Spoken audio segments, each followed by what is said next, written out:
Hello, welcome to another edition of Capper Comparison Picks After the Face-Off. I'm here with BC Dave, as you guys know, and we're going to go through every fight on the card after we've watched the weigh-ins and the face-offs. Dave has been researching this stuff all week, so I'm eager to see his looks at this because usually you come in a little dry, right? But this week you're prepped. You're prepped, this way, ready for action. I focused solely on UFC. I did not even look at Bellator. I do not know what's going on tonight. I kind of got my picks in for Bellator, but no. Awesome. I got my picks in for Bellator too, but like you, I just put them on the fly. I didn't research them or anything. I just went by gut feeling. Yeah, I know Bellator is live. I'm gonna open up that. Did it start yet? Oh yeah. Yeah, I'm gonna open that up. That's on YouTube, right? It's right there. Okay. Let me open it up. But anyway, we're gonna discuss UFC Vegas 27 after the weigh-ins and face-offs.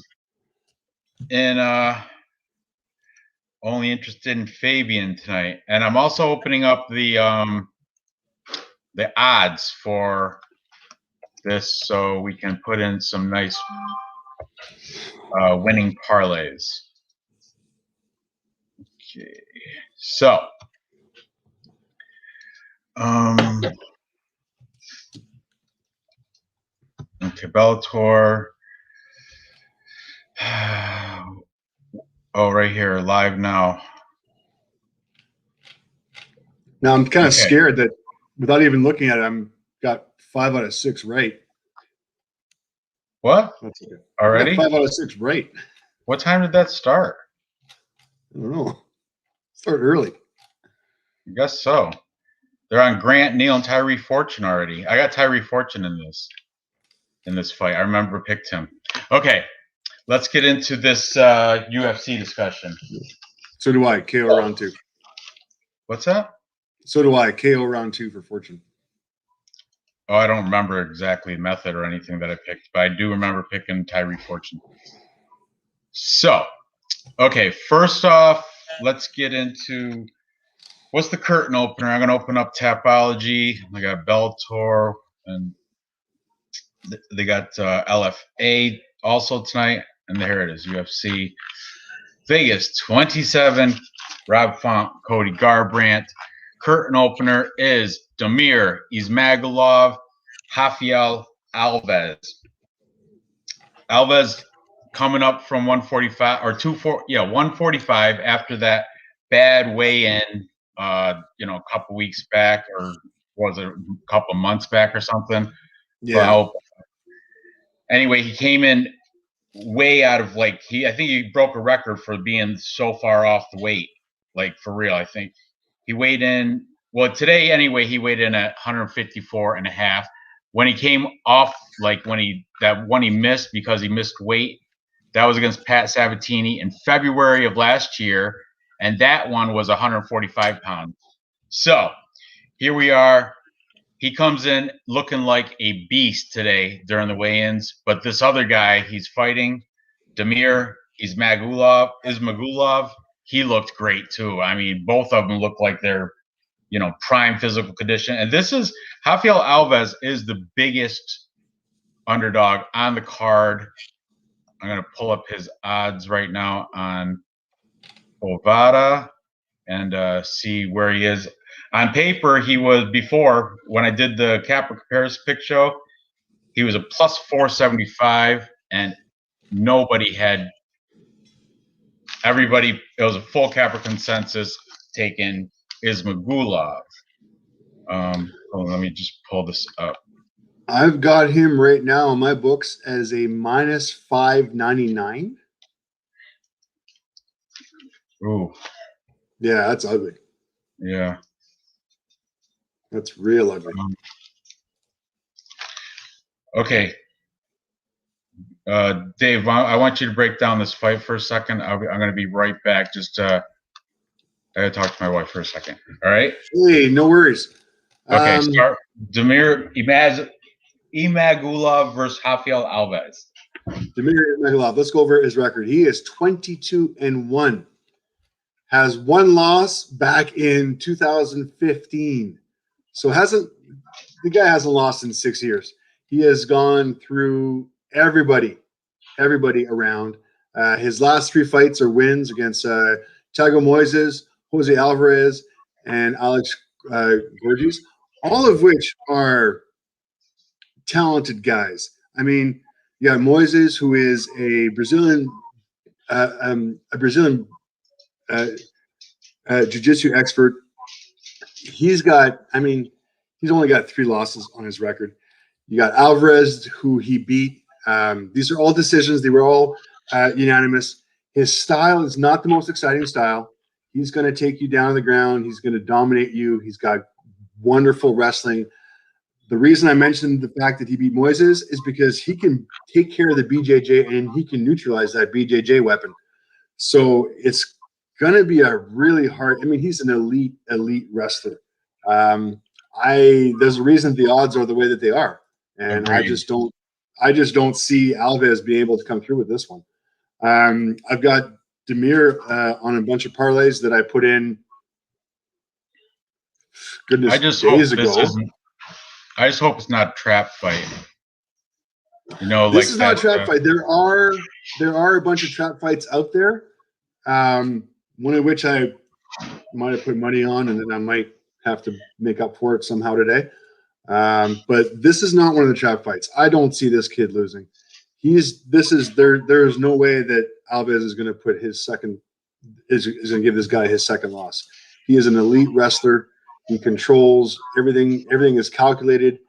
Everything looks really good. You can't beat his cardio. You're going to say a wrestler has got bad cardio? No, I don't see Damir losing his cardio at all in this one. He's got the size advantage. He's got the record advantage. I see him coming through. I mean, just looking at his last 3 fights. Minus 650. He's parlay piece, but that's about it at those odds. That's about it. Yeah, you're not going to make any money off this guy. That's how dominant this one is. I mean, there is no trap on this one. This one's straight through and through. Yeah, I agree with you. I agree. So, okay. We're both, everybody's on Damir Ismagulov. I took him TKO second round. As you can see, parlay punch, all of them, everybody picked them. And so are you. Here you go. So next, moving up the card, we have Yancey Medeiros and Damir Hadzovich. This is an interesting fight. Yancey Medeiros, I think, is the slight underdog last time I checked. And put that back and then come get this. Okay. So right now he is, he's plus 110. Damir Hadzovich is a minus 130. Yancey Medeiros is 15-7. He's on a 3-fight losing streak though. Last fight was against Lando Venata, lost unanimous. Groovy Lando Venata, remember him from last weekend? He lost by unanimous. Exactly. And let's keep going with his losses because he's had 3 losses. So I mean, we kind of want to establish what his 3 losses were. Yeah, let's open them up. All right. So you got his last loss was to Lando, and Lando. Let's admit, Lando's a skilled fighter. Right. Gregor Gillespie lost to him, ground and pound. There's no shame in that. Greg Gillespie's awesome. Nope. And where's our friend from? What's his name? The Anne Frank, Elon Musk, Anne Frank. Is that it? What's his name? Crypto King. Remember that guy? Yeah, exactly. But anyway, he's like the biggest Gregor Gillespie fan. So then before that, he lost to Cowboy Donald Cerrone. There's no shame in that. He's beat Alex Oliveira, Cowboy Alex Oliveira, right? That's Cowboy, the Brazilian Cowboy. Yeah, then, I mean, he lost to Donald Cerrone in 2018, which is back when Donald Cerrone could actually fight. Right, before back when he wasn't too old. Exactly. Yeah, Yancey. I've picked Yancey Medeiros. Actually, it was a full capper consensus on the show. Nobody picked Hatsevic. Everybody there is picked, nothing to shame this guy on his losses. And at plus 110, this guy Damir Hadzovich. Let's take a look at him quick. His recent fights, or even all his fights, 13-6, and once again coming off 2 losses. Renato Moicano and Christos Giagos, but then he's got like I don't know, he's speckled with losses against other people that aren't really, I don't know these other guys. Nothing special. Exactly. And what I don't like is that his last loss was a rear naked choke. Right. I don't see how he's labeled as the favorite here. I don't get it. That's why I'm siding with the Yancey Medeiros plus money. You know, it makes most sense to me. Yeah, all the way. I did. You know what? I didn't see him. I didn't. Did they had to take him away in the hospital? I guess Julian Paiva, right? I didn't see that. I just saw his replacement. The replacement missed weight too. By the way, we'll get into that fight. I think is the next. No, let's move up the card. All right, we're both on Yancey Medeiros, right? Definitely hard. Okay, good. Next we've got Joshua Kulibau and Elaine Shah, but the guy's name is really something. I've got David Dvorak and Juan Camilo Ronderos as the next one. Oh, let me see the on Tapology. Yeah, that's it. The new guy, Juan Camilo Ronderos, the replacement for Julian Paiva. Okay, so I don't know anything about this Juan Camilo. I know he came in heavy, and he's 4-0. We'll take a look at his record. He's coming out of he trains out of Extreme Couture. He's coming out of WXC 85. What is that? Let's open that. That's something out of Michigan. Yeah, it's like a little regional scene in Michigan.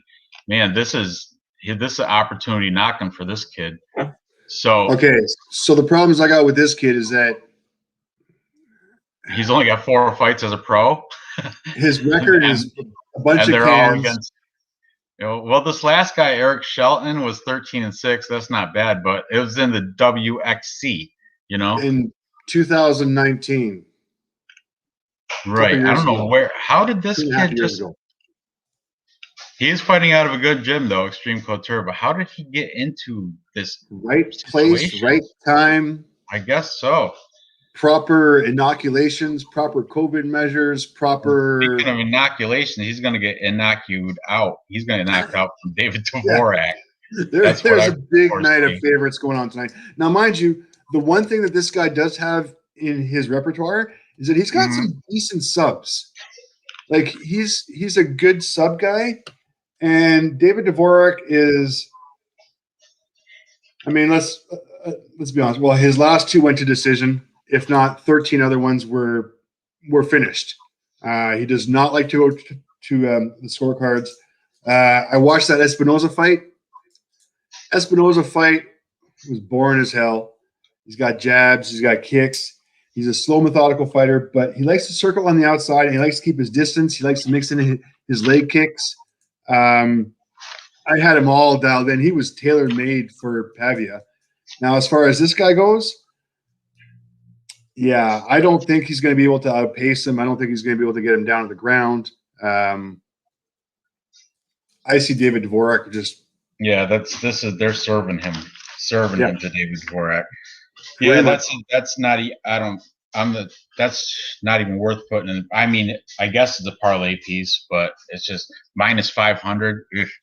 That's like the first fight there against Alves. You know, is Magulov. So. That's an easy pick. Let's get past that. So what's next on the card? Joshua Kulibau versus Elaine Shah, or actually Shayilan Nurdambieke.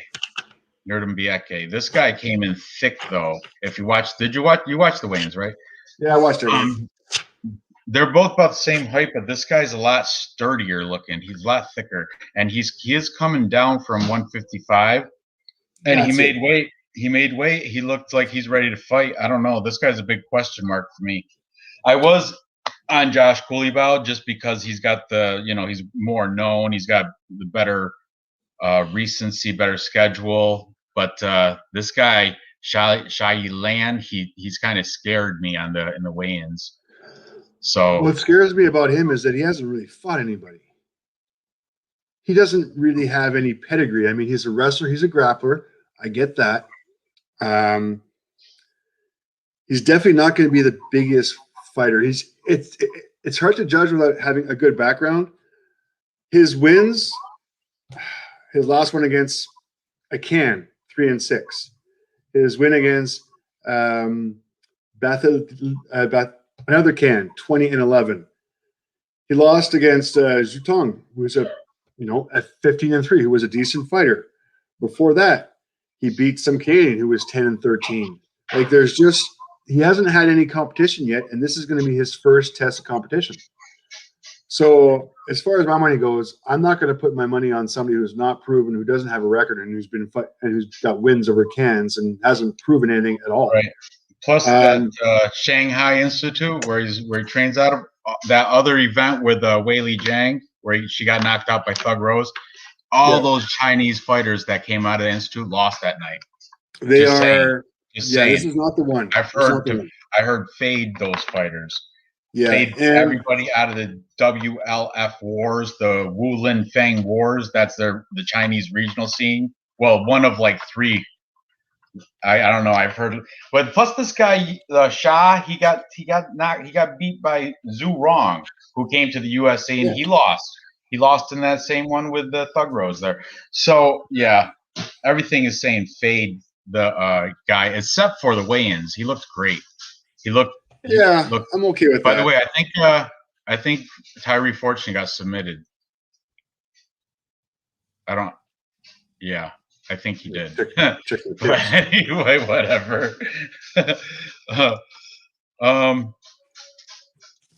Peta's got Coulibaly too. I'm sticking with Coulibaly. No reason to change. I've already got parlays in with him. I'm rooting for him, so that's my pick. How about you? You got Coulibaly? Coulibaly's got the BJJ backgrounds with like 5 TKO wins. Really, he's got a height and reach advantage too. His last loss was to Jalen Turner, who is sleeper good. Like Turner's a good fighter. In the ground and pound in round 2. I mean, and Turner controlled the cage in that one. I get it. I watched that fight too this week. Let me see what the odds are. Yeah, I can't. -275. He's a big, almost 3-1 favorite. It's changed a lot over the last couple of days. I know. On my paper it says -250, so it went up 25 points. Yeah, but he's. I would say he's a solid parlay piece. I'm not nervous about the Chinese fighter there, but not this one. Okay, moving up the card. We're tearing through this. 18 minutes. I'm fucking dialed in this time, man. I am dialed in. Good. I got everything written down. All right. Yeah, good. That's notes. So what's next fight? Take notes. Right. Victor Rodriguez, Bruno Silva. This one, big. Everybody was on the Bruno Silva train during the video, if you could see. Should be. But, yeah, everybody. I even took him by TKO. Not a single soul took Victor Rodriguez. Full capper consensus on that one. I don't see any way Victor Rodriguez is better than Bruno Silva. He's not better in stand-up. He's not better on the ground. He's not better at submissions. He's not better anywhere. He's coming off a head kick loss to Adrian Yanez. Yep. The only thing he's got going for him is his 1-inch height, 1-inch reach. He's fighting out of Alaska, one of those guys. But I think that Beverly Hills Ninja last week, isn't he fighting out? Didn't he fight out of Alaska and he knocked the dude out? Yeah, different he started out of Alaska, and then he came over here, and then he's been training here for the last little bit. Oh yeah, now he's like Jackson Wink or one of those, or Black House. I don't know, somewhere. He is somewhere from around. How you got a hooded sweatshirt on when it's 90 degrees outside? It's not 90 degrees here. Oh, it was here today. Man. Oh, it was here today. But yeah, this is also big favorite odds. Let's see, Bruno Silva minus 360. This is that big. Earlier in the week, it seemed like a lot of these were much closer. Yeah, there was not this one though. This one was always pretty wide. So yeah, nothing from the weigh-ins changed my opinion on this either. I'm sticking with the Bulldog Bruno Silva. Victor Rodriguez, he's a small fish in a big pond, and maybe in Alaska he could handle his own, but not here. Yeah, I agree with you. And Fight Ready, that's where Bruno Silva's coming out of. They got so much activity. Dan Ige is fighting Chan Sung Jung, the Korean Zombie. He fights out of Fight Ready. The Leandro Pitbull, I think he's fighting tonight. Yeah, Darian Caldwell in the co-main event for Bellator. Yeah, nice. Tonight. And nice. He also fights out of Fight Ready. Wonder who's going to be in his corner. It could be Drakkar Klose, Henry Cejudo, Frankie Saenz, Hunter Azur. They all fight out of Fight Ready MMA. Yeah. And that's Bruno Silva. Yeah, every way you look at it, he's definitely the favorite for a reason. Bruno Silva's quality of opponents has been above and beyond. I mean, JP Buys, Tagir. I mean, Tagir's a scary wrestler. And even Dvorak, who's later on this card. And he's a beast. We just talked about Dvorak. Sorry, he's the new guy. Yeah. Whatever. He's a beast. I mean, yeah. I mean, if that's his losses, I'll take Silva all day long against this Alaskan guy. Okay, speaking of Silva, let's talk about the other Silva, Claudio.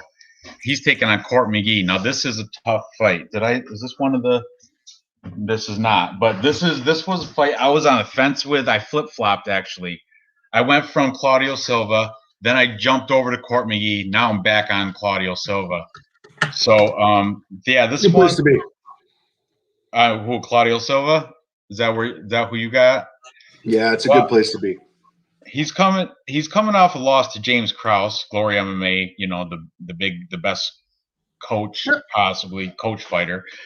But before that loss to James Krause, he was on a 14-fight win streak. And in that win streak, he beat Leon Edwards. So that's saying something. However, Court McGee, you can't hold much against him. He's coming off 3 losses, but they're against Carlos Condit, legend. Okay, Sean Brady, beast, and Diego Lima also, has a known name in the community. So, and plus Court McGee's got a 4.5-inch reach advantage. Yep. So I don't know. The Crusher is live. What are the odds here? Actually, he's a favorite. Let me see. Court McGee is the favorite, minus 120 favorite. Claudio Silva is an even money dog, plus 100. Don't you have a rule about betting double-digit losses? I do. That's why I'm taking Silva still. Okay, I'm going to remind you about that one. I know Court McGee does have 10 losses, and plus, but Claudio Silva is a couple years older. But they're both out of their end of their prime. Where was Court McGee's last win? Let's take a look at that. Court McGee. He got past the whole big battle with drug addictions and stuff, I guess. Look at a lot of red. Look at all that red there. When was his last win? 2018 against Alex Garcia. Yeah. But that is amongst 5, surrounded by 5 losses. And don't get me wrong. He fought big guys. He fought Condit, Brady. He fought Lima. He's a tough guy. Most of his fights go to decision.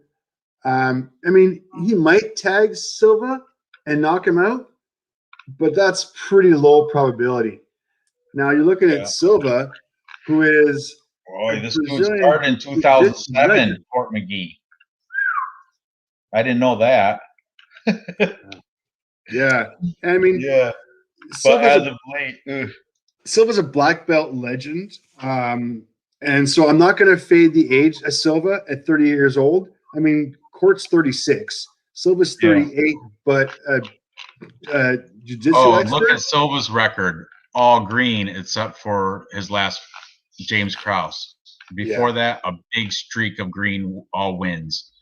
So as far as I'm concerned, I mean, and his wins are by fun stuff like neck crank, arm bars, rear naked choke. Like he does not discriminate how he's going to sub you. He's got a whole arsenal behind him of how he's going to take you out. So I'm trying to figure out, I mean, is Court McGee's toughness going to take him to the decision, or is Silva going to be able to sub him in the 3 Court rounds? McGee's never been submitted. I learned that. That's the thing. I learned that from watching. I'm kind of. But I got. Let me show you the everybody that picked Claudio Silva said by submission.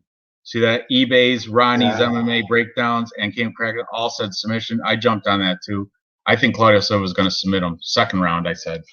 Second round before he's too slippery, but still a little bit tired. But Court McGee, I heard, has got mad cardio for 170 pounds. And he's just a tough mofo. He's a tough mofo, but I still see Silva coming ahead. Or sorry, if not submission, probably decision by ground control all the time. He's gonna have he's on the ground. He's much better, I think. Yeah. So, yeah, I'm rocking Claudio. We're in agreement so far with every fight. We have disagreed yet. Our typology is gonna suck. No, because I think I have different methods than you, at least. And we will differ. I'm sure we will differ. Yeah, and mine are right, so yours are wrong. It'll be fine. Okay, what's next up the card? We've got Ben Rothwell and Chris Barnett. Oh, this fight's going to be entertaining. This is I'm going to say it. All the other cappers don't like to use the word lock but this is a lock. I mean, I watched Clint today, his post weigh-in show, and he was like, I don't know. I think Chris Barnett lost a lot of weight. He was over 300. Now he's 2. He still looks so sloppy. And Ben Rothwell's a good foot higher, a foot taller in the weigh-ins. I was like, look at this guy. Look at this. You know what? I'm a big fan of Chris Barnett. He is entertaining as hell to watch. You're going to see lots of spinning elbows. You're going to see lots of spinning kicks. You're going to see, for a big guy, he's pretty athletic. I mean, he's got some moves. I mean, I've never seen him fight. Yeah. I mean, you're going to see some lots of stuff. I mean, if Ben really wants to take him down and ground and pound him and control the whole fight, that's going to be easy. I think that's happened. I think he's going to get it done in the first round, maybe 2 or 3 minutes into the first round. I don't see Ben. He's old enough, he's smart enough that he's not going to sit back and take hits from this guy and maybe get clipped, which he's not going to. But regardless, I see Ben taking this guy down, and that's why he went 0-12 last week. Yeah. I would pay money for Diz's picks so I could pick the opposite. It would be perfect. No, I don't see Chris coming out with this one. I see Ben taking him down, feeding him a steady barrage of elbows and hammer fists and more elbows and more hammer fists. This is another wide line, big favorite. Ben Rothwell's -360. Chris Barnett, Huggy Bear, +270. Huggy Bear, Beast Boy. The first 30 seconds are going to be entertaining as hell. Oh, I hope that at least the first minute. The first, 30 seconds, minute are going to be entertaining as hell. That's it. He's got this picture. It's not on, I don't know where, it's not on Tapology, but I saw it somewhere, and he's wearing like his teddy bear outfit, and it's awesome. He looks great. So he's been fighting out of South Korea, right? Yeah, he's the #1 ranked heavyweight. But if you look at that ranking on Tapology, let's here, I'm gonna pull it up. I have it right here. It's entertaining. Check it out. I'm a big fan of the old days, of the Pride days when you had I don't see it happening, man. Look at the if you pull up this list of there's 21 top ranked heavyweights of South Korea that Chris Beast Boy Barnett leads is number 1 on the list. Let's take a look at this list just quick. It's entertaining. Okay, the number 2 guy undefeated 5-0. The number 3 guy. I'll drink while you do this. The number 3 guy 13-12. Okay, the number 4 guy 4-0. These are professional records. Number 5, we're at 5-4, 1 no contest. Number 6, 3-1. 7's 4-2. 7 is a Russian guy. He's got Chuck Norris picture. That means he don't even have his fighting picture up there. He's got the Chuck Norris, Invasion USA picture. Number 9, this is where it starts getting crazy. The number 9 best top heavyweight in South Korea, his record is 2-3. He's in the top 10 heavyweights, and his record is 2-3 at number. And this guy's got massive arms though. But his name is Jae-woong Yoon, and he looks like a beast. But he's not. He doesn't look like a heavyweight. He looks like a light heavyweight, if you ask me. No weight listed, but yeah, I'm just saying there's no quality in this list. You go to the bottom, 21, Ju Hyun Kim. He's 0-1-0. You pull his picture up, he looks like a 155 pounder. I'm not kidding you. Look at it. He's crazy. They have no weight, but this guy's scrawny, Ju Hyun Kim. Anyway, yeah. So you can't take anything from that thing with the Chris Barnett being the number 1 guy. So no, it means nothing to me. Yeah. Yeah, everyone's on Ben Rothwell. And plus Ben Rothwell had a kid. He named his kid another one of your conspiracy theories? It's one of my theories that stands true. If you have a child, you don't lose. Everybody that's had a child hasn't lost. They're after they're coming off the child, they haven't lost. But Mike Chandler, he adopted a child and he lost. But I'm saying everyone that but everybody else that's had a kid, following the birth of a child, their next fight they win because they got something in them that says they got something to prove. They got to take care of a family now. I don't know. That's one of my theories. So anyway, moving up the card, we've got. Is this next one we're doing I think a comparison pick on? Let me see what the fight is first. This one's gonna be interesting. Where am I? Okay, we've got Jack Hermanson, Edmund Shabazian. This one I flipped back and forth several times. That's why we're gonna do. How many people we got in here? We have maybe barely enough. But we're going to do this little bit of a capper comparison pick for this. Jack Hermanson, give you a little rundown. The Joker is 21-6. He's a favorite here at -150. He's coming off a loss to Marvin Vittori, unanimous decision. He fights out of Oslo, Norway, Frontline Academy. He's got 3.5-inch reach. He's taking on Edmund Shabazian. This guy's been this kid. He's 23. Child. Jack Hermanson's 32. Barely shaven. But Jack Hermanson's 32. Edmund Shabazian, 23 years old. Fights out of California, out of where Ronda Rousey fights out of. Because I guess he's been learning to fight since he was 9, like a gym rat. He got in the UFC through his association with Ronda Rousey. His brother Leon also fights in the UFC. Not as popular as Edmund. Doesn't have that big of a record either. I think he's just got out of the Contender Series, actually, Leon, like last year. But anyway, Edmund too. Edmund doesn't have that much. Let's pull him up. Edmund's 11-1. He does have some real nice wins though. All knockouts first round. Except he's coming off that loss to Derek Brunson. He was gassed round 3. Did you watch that fight? I did. I was rooting. I had money on Shabazian too, so I left a bad taste in my mouth. Got sucked right into it. I got sucked into the black hole that head movement. Yeah, whatever. I guess Shabazian. he doesn't have any ground game. So if you take him down and hold him there, you can pretty much control the fight. And that's what then Derek Brunson just threw in started pounding him once he got into a position where he can ground and pound. And Shabazian came into that third round already just a pale shadow of himself because he was gassed. Nothing left in the tank when he came back after the second round.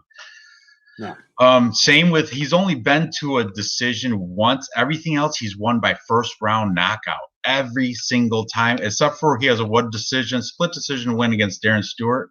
But Vlad, if you watch his breakdown of this fight, he specifically says, if you watch that Darren Stewart fight, and I did not watch that fight against Darren Stewart in 2018, but he says, if you watch that fight, you can see how gassed he is in that fight too.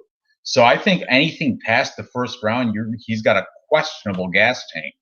That's why I got to kind of go with Jack Hermansson here. But Edmund Shahbazyan does have that first round knockout ability, as he's shown throughout his entire pro career. Hey, listen, you're not going to become a prospect without having some kind of skill. And I get it. And I get it. And I get that Ronda hyped him up. And I get it that he got that done. But you know what? That fight with Derek Brunson taught me a lot. Like, don't get me wrong. Derek's a good fighter. But Derek exposed a lot of what inexperience Edmund has. And as 23 years old, he hasn't been able to fight the guys that Jack Hermansson has fought. Jack Hermansson, I mean, he's got wins over Gastelum. He lost to Vittori. Oh, well, big whoop. He lost to Vittori. You need a haircut? Oh, E-Money's got you beat, though. Yours is fly. E-Money's got me beat by a long shot. Yeah, E-Money needs a haircut. You can go. You're fine. I'm old. I'm happy I still have hair. You're twice E-Money's age. Me too. So both of us are. Yeah, it's all good. I want to test E-Money's cardio. I want him to follow me for a day when I go hiking. Oh, during my video, the whole time during my video, he's shadow boxing, elbows, fucking gloves, doing this stuff, and the whole time I'm talking, I'm like, "What?" And he starts doing this stuff, and he starts doing like, I don't know, just weird things. Like, I don't know what he's doing back there during my talk. He's like a kid during lecture in college, just like messing around, not paying attention. Yeah, the gloves killed me yesterday. You wore the MMA gloves. I don't know why, but that's awesome. Anyway, so where are we at? Oh, Jack Hermansson, Edmund Shahbazyan, the Golden Boy. I'm still undecided, so I'm going to wait until I see some picks up here. Who you got? Somebody, I saw Alec B is taking Hermansson, I assume, and so is P. Diz. So both those guys, Alec and P. Diz, Hermansson. Go ahead. Did you say who you're taking? I'm not fading Jack. I mean, I'm going to fade the kid. At 23 years old, I don't think he's got the experience to – I mean, he might be able to tag him first round, knock him out. Yeah, I don't see Jack doing – I see Jack tucking his chin. I see Jack blocking it and just being able to dodge the onslaught. And, give him a body shot, wait till his hands drop, leg kick, take him down. I think he's going to take it down to the ground where he's going to control him and not let him back up to strike again. Yeah. So I see a lot of slams to the slaughter this evening or tomorrow night. I see a lot of. I don't know though, Jack. That Edmund Shahbazyan though. No, he's good. Yeah, he's got skills. He's a prospect. And people are saying Jack Hermansson. Let's pull him up. Let's see his losses. Because look, Edmund's only got the one against Derek Brunson, who he did beat. Okay. Holland, so. All right. So let's keep looking then. Go look at Hermansson's record. He's got losses to Vittori. He just beat Gastelum. He's beat Souza. He lost to Jared Cannonier. He lost to Thiago Santos. Birgard Mearshart. Chalice Ledes. He lost to Thiago Santos. I mean, his losses are justified. He's a skill player, and it's just the experience level. I mean, 32. Yeah, he does. 32 He does have at 186 pounds. You're still good. Ronaldo Souza, David Brandt. Yeah, he does have some good victories. Or Calvin Gastelum's a very. But that one, I watched that fight, that heel hook. Calvin Gastelum had no business being down there trying to do heel hooks on each other. I don't know what he was thinking. That was poor IQ for Calvin Gastelum. He knew it too after he realized it's like, man, I should have. He shook his head. He's like, man, I should have, because it happened so fast. Minute 18, round one. He messed up there. No, I am not if betting they on ran this. that back, I would take Calvin Gastelum if they ran that fight back. Oh yeah, I'm not betting on this one. I'm staying away from this fight. Yeah, I agree. I'm going to stay away from it too. In Tapology, I took Hermanson, and I do have him in a couple parlays, but I think I might even do like a hedge bet on Edmund Shabazian just for first round KO. I want to see what that pays out.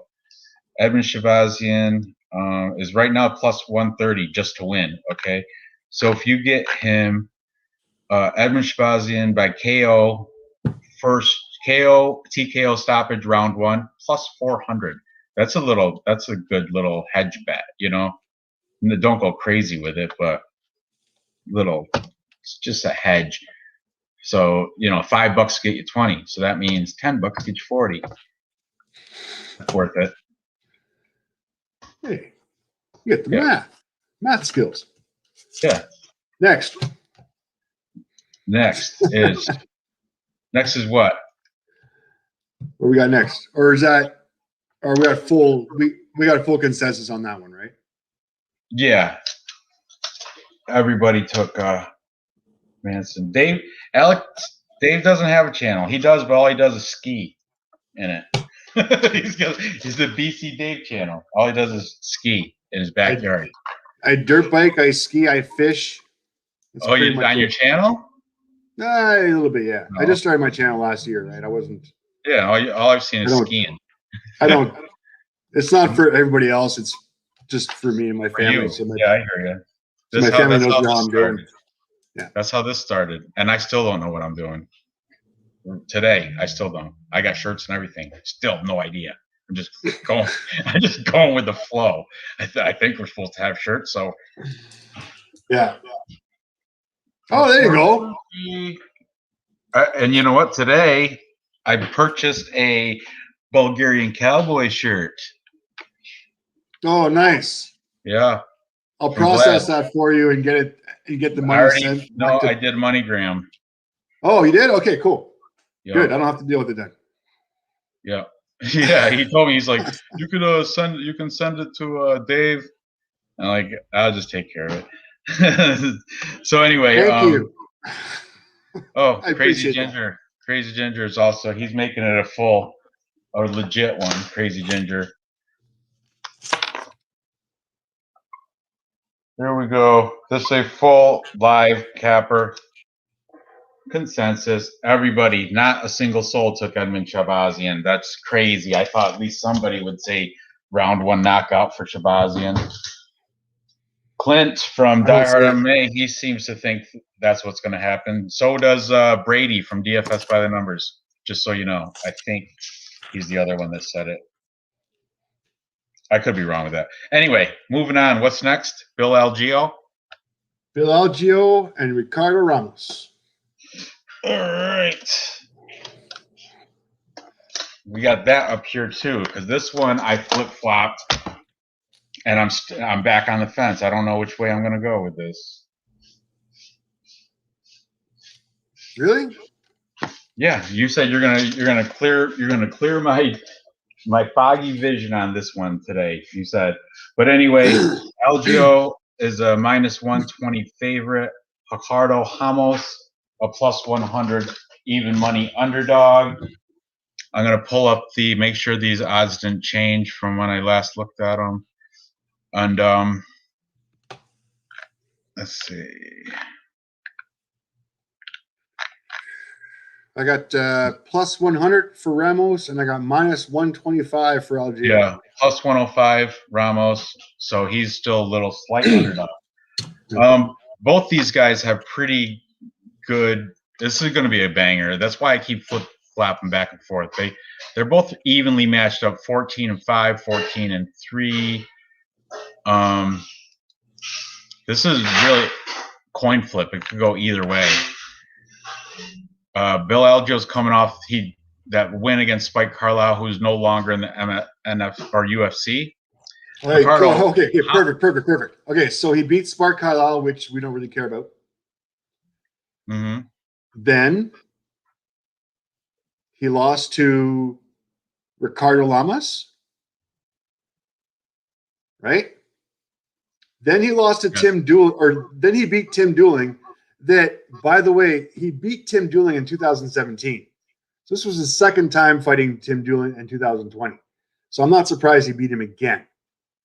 And before that, he lost to Brendan Lugan in 2019. That was in the Contender Series, yeah. And before that, we've got John DeJesus, Scott Heckman, James Gonzalez. I don't know who these guys are. Yeah, I get you. I got nobody here. So the only person he's beat, or besides losing to Lamas and Lugan, is Spike Carlisle and Tim Dooling that he beat twice. So I get your point. So let me look at Spike Carlisle to see if he's done anything decent. Spike Carlisle? Yeah, no, this is not there. Let's look at Ricardo Hamos. Okay, he's coming off. Yeah, let's look at it. I know. He's coming off a loss to Lerone Murphy, which is no shame in that. Lerone Murphy's excellent. He's fantastic. He's 10-1. Yeah, undefeated. Then he's got a win, Eduardo Gregori. He win over Journey Newsom. They lost to Saeed Nurmagomedov, who is, I think that's, isn't he related to, I don't know. Okay. It's He's one of important those to realize, Dagestani guys. It's important to realize that he beat Eduardo Gregori by rear naked choke. He choked that fucker out. You don't choke that guy out. That guy is like, yeah, that guy came in at 13-0. You don't, it's not. That guy ain't no joke. And to get a rear naked choke on that guy, it's not easy. Yeah, he's got some really good wins. He beat Eamon Zahabi, Kyung Ho Kang, Mishinori Tanaka. Mishinori Tanaka was 11-2 until he met up with Hamos. Yeah, Hamos got a killer record. That's why he's got lost definitely. To Lerone Murphy, who's good, and Saeed Nurmagomedov. Okay, really? I'm not going to fault those two losses at all in any way, shape, or form. As far as Algio goes, yeah, he's got peppered. Let's see him again. Well, he's not peppered, but he's got 3 losses, and they're to Ricardo Hamos, Brendan Lognane, and Jared Gordon. Well, Jared Gordon has a name, but the other Brendan Lognane, we're 16-3. What's he doing nowadays? Is he? Oh, he's Welsh. He's in the PFL. Brendan Lognane. I don't care. Did you just chuckle? I don't care. he's doing good in the PFL too. Good for him. Wonder why he went from Contender Series and he beat Bill Algio in Contender Series and then went straight to PFL and he's undefeated. Wonder why he hasn't come over to the UFC. That's crazy. I wonder why. Because he knows what he's doing. He's developing his game before he comes to play with the big boys. I know what Bill Algio should have done. Yeah. But you know what? Bill Algio he's tough as nails, and I do believe he's got a little bit of height and reach, I want to say. 3-inch height, 1.5-inch reach. But Ricardo Hamos, team alpha male, with Cody Garbrandt, who's fighting on this card. Yeah. So, yeah, oh man, I'm torn. Let's see what the chat says. Alec B going with Hamos.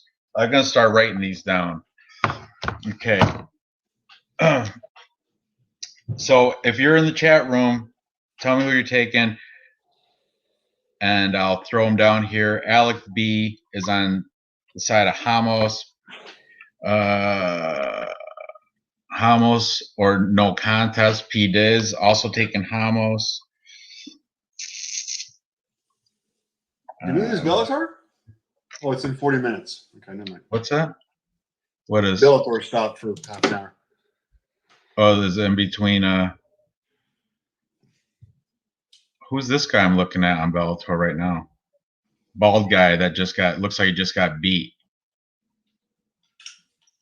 Or no, I think he just won because the other guy's laying in the corner next to the cage. Awad versus Andrews, and this guy, I think Awad knocked him out or something. They're gonna replay it right here. Oh yeah, oh yeah. Oh look, and like a champ, like a pro after he just put his hands out, like what? That was a good one.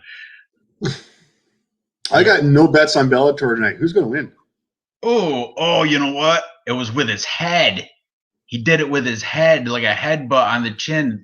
Boy, he had a punch. They're showing slow-mo now. Oh, no, it was a clear knockout, but he did, before that, he rocked him with his head, lifting his head up and it nailed his chin. Oh, now he look. After he knocks him out, he puts his hands out like this. What? And he points down at him. Oh, I love it. Love it. That was awesome. Okay. Why didn't you bet on Cyborg? Because she's minus 1,000. That's why. That's why I didn't bet on Cyborg. 1,613. Oh, really? It went up. I know yesterday on Bet Online she was minus 1,000. I was like, unreal. Why would I even, The only fight that's worthwhile even Canada. Looking at. She's going. It's a rematch, right? She's against that Smith and Leslie Smith or something. Leslie Smith is a Canadian, isn't she? Yeah, it doesn't matter. It does matter. I'm rooting for her. I like seeing upsets when it comes to people like Cyborg. Yeah, me too. Now, who's Jalid Willis versus Mendonca? Josh Aragon. It stands for British Columbia. That's where he lives. Right? BC? Dave? Because. Oh, it stands for Because Dave. Leslie, look, is 12-8-1. I know, but she's still going to probably get rocked. But I'm pulling for her though, because I'm not a big fan of Cyborg. Never have been. It's just too, I don't know. Okay, where are we at? Oh, hey Josh, who do you got for this fight? Josh Aragon, if you're still there. Any of you guys? Who you got? El Capitan. Oh, it's Leanin Ramos. So it's it looks like it's going to be another Capra consensus. El Capitan. El Capitan. Josh is probably, I don't know, I could parlay punch it. Oh, Silky B, there we go for Bill Algeo. Yeah. Silky B, I got a bridge for you to buy. Listen to you. I originally was Florida. I'm still. Look, I'm going to show you how Bill Algeo won the the Capra comparison picks. If you could, what's he in the middle? Yeah, there he is. Bill Algeo had E-Money picked them. MMA Huddle, John, Fight Night picked both those brothers, Matt and Craig, all take Bill Algeo. Only Vlad and Clint from Pub Sports Radio are the only two who took Hamos. I took Algeo too, Tico round 2. But now that we looked over their records, I might flip it, even though I did put our parlays in with him already, but I can hedge them, I don't know. That's what this show is for. This show is for flipping bets and last looks, How did they look in weigh-ins? They both look great. They both did. They both look good. There's no – last week I got a bunch of info from the weigh-ins. This week, not so much. Wasn't decisive. Wasn't enough to fade me on anything. That's left for debate right there. E-Money's a smart guy. That's left for debate. E-Money is a well-traveled individual who has lots of life experiences to base all of his decisions on. Sticking to it. Okay. So, okay. I guess it's incomplete because we only got 4. Oh, you picked Ramos. Dave. Oh yeah, I'm all over Ramos. Almost. If we have one more person to pick, whatever. We got 5 picks, and Hamos is definitely won it here in the live chat. Only Silky B took Algeo. I'm still not comfortable with it, but I guess I'm going to have to go with Hamos, only because Dave showed me the record. He's got better resume, better past fights. By far. You know? If you were hiring him, if you were HR manager, who would you hire? But I don't know, Bill Algeo maybe. You know, because you know what? You know how sometimes if I'm on the fence, where I look at it, if someone says you either got to fight Hamos or Algeo, and you have to fight one of these guys tonight, you have to fight them. Who are you going to fight? I would rather fight Hamos than have to fight Bill Algeo. Not me. That's because Hamos just his picture. He looks scrawny and shit. Oh, wait a second. I outweigh them both by 50 pounds. I'll take him anytime. Doesn't matter. Yeah, I know. But if you had to pick one to fight, yeah, I would pick Bill Algeo to fight, and I outweigh him by 50 pounds. I got 2 inches on him and some reach. He's 31 and Ramos is 25. Yeah, I just realized that. As you were saying that, I was looking at that. And you know what? Hamos has made double the money in the UFC. He's at a way better camp, Team Alpha Male. El Capitan says Ramos has a new baby. Who? What? Ramos has a new baby. Ooh, I'm sold. You know that's one. I'm sold. He had it, or did he adopt it? That's what it took. Really? Out of like all the we've been discussing this thing for 10 minutes. I'm pulling stats out of my ass. That's and the fact variable. that El Capitan says something on the fence. I was on the fence, and that stork carrying that baby pushed me over to the Hamos side. Fuck. God damn it. That's funny. So the last 4 days of complete studying and like the 80 hours of video that I've been watching doesn't mean a difference. Josh, thanks, El Capitan. I appreciate the help. Hey, Josh, do you know what Matt was taking? Your buddy from Parlay Punch. Do you know what Matt took? I'm just curious. But yeah, this is it. Ramos, new baby born. Yeah. I don't know the exact stats, but I don't think there's been any fighters that had a child and lost the following fight after a childbirth. None. I can't name one. You got bills to save up for, man. That's a lot of pressure. You gotta provide for that kid. When I had my first child, I was ready to take on the world. That's right. Having my second child, and I was like, eh.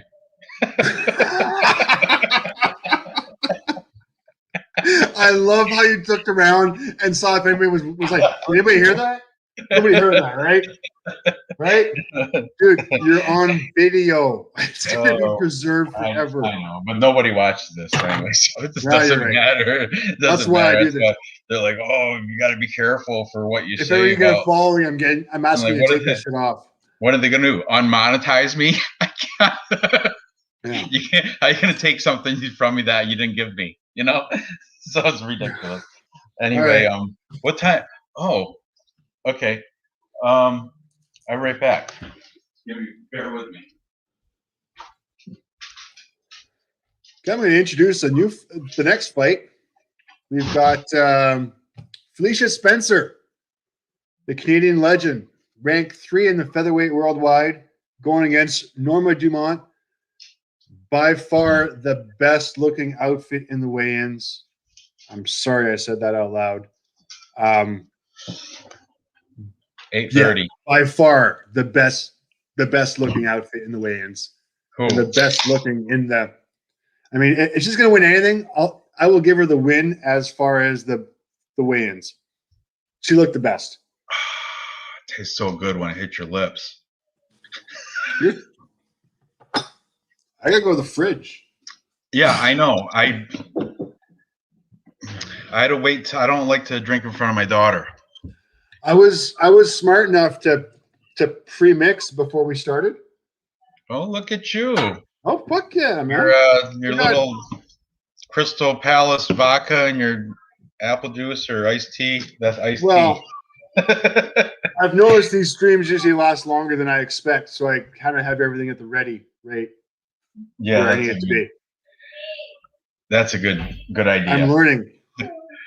Okay. So where are we at? We're moving up the card, right?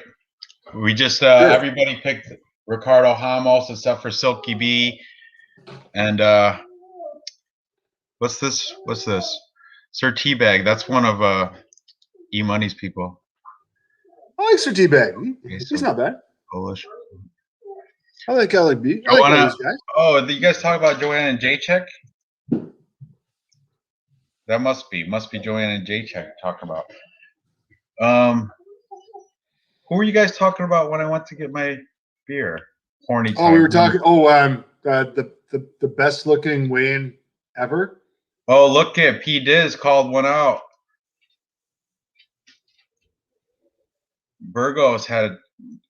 Shane Burgos had a kid. That's the one exception to the rule. You got to have one.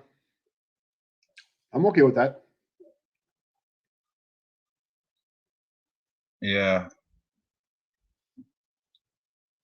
Huh. Interesting. Call E-Money Toby. What do you think E-Money's real name is? Eric? Ethan? Eddie? Eddie Money? Sorry. I'll drink to that. I got that one. You're the only one that gets that one. Because I'm old. Even E-Money doesn't get that one. No. Who's Eddie Money? Your dad.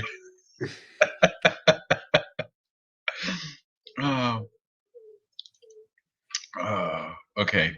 His name is Toby. Oh, P. Diz got it. He got it. Okay. Let's move up the card. What are we at next? Somebody who knows old school rock who actually, yeah, whatever. Okay, never mind. Spencer and Dumont.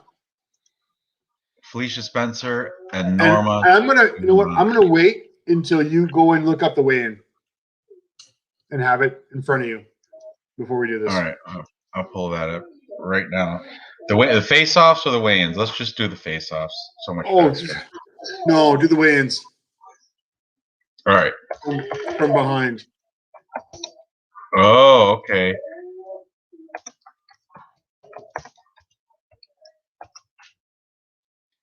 Vegas 27 weigh-ins. Yeah, thick is right. Pete is.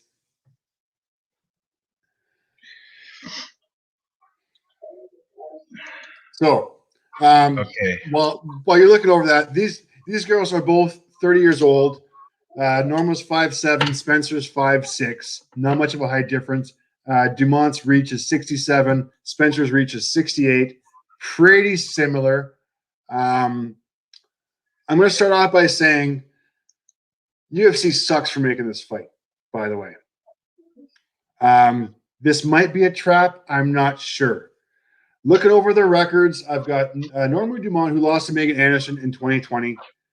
You got Felicia Spencer, who choked Megan Anderson out in the first round in 2019. All right. Just paused on Felicia Spencer. She's got boy shorts on. She got man shorts. No. Norma Dumont. All right. When does she come in? Let me. You'll find it. You'll pause it. You'll make a poster out of it. You'll put it in your right here. Stop. Oh yeah, she got the Venom bikini shorts on. She's looking diesel. She got nice body. Let me see her walk in and all that. There's Felicia walking off. Oh, they didn't even show her walking. They just showed her right on the stage, or right on the scale. I mean, 146 pounds, Norma Dumont. Did they show the walk off? She looks serious too. She's not even messing around. Oh, I did see it. She had like the thong thing going almost. Thank you. Yeah, I saw a slight glimpse at it. I'm watching the shortened version. Man, I've got like 20 screenshots on my phone. But then I paused it, and there's Justin Tafa.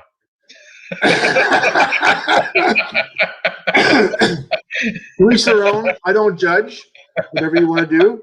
No, we already had the gay talk. Remember, I like what did I say? Kyler Phillips. That's my boy, Kyler Phillips, with his long hair. I like his Hawaiian doe eyes. Yeah, I don't know. That was a bad night, guys. That was bad. You and E-Money, or you can. Is this the real E-Money, or is this a troll? He's got the right hair going. That's this picture they use when they impose a picture of him getting knocked out. It's awesome. Somebody does that. I don't know on his thing. That's a great troll if it's not. Okay. So Norma Dumont, Felicia Spencer. This is the trap fight, I think, because the odds.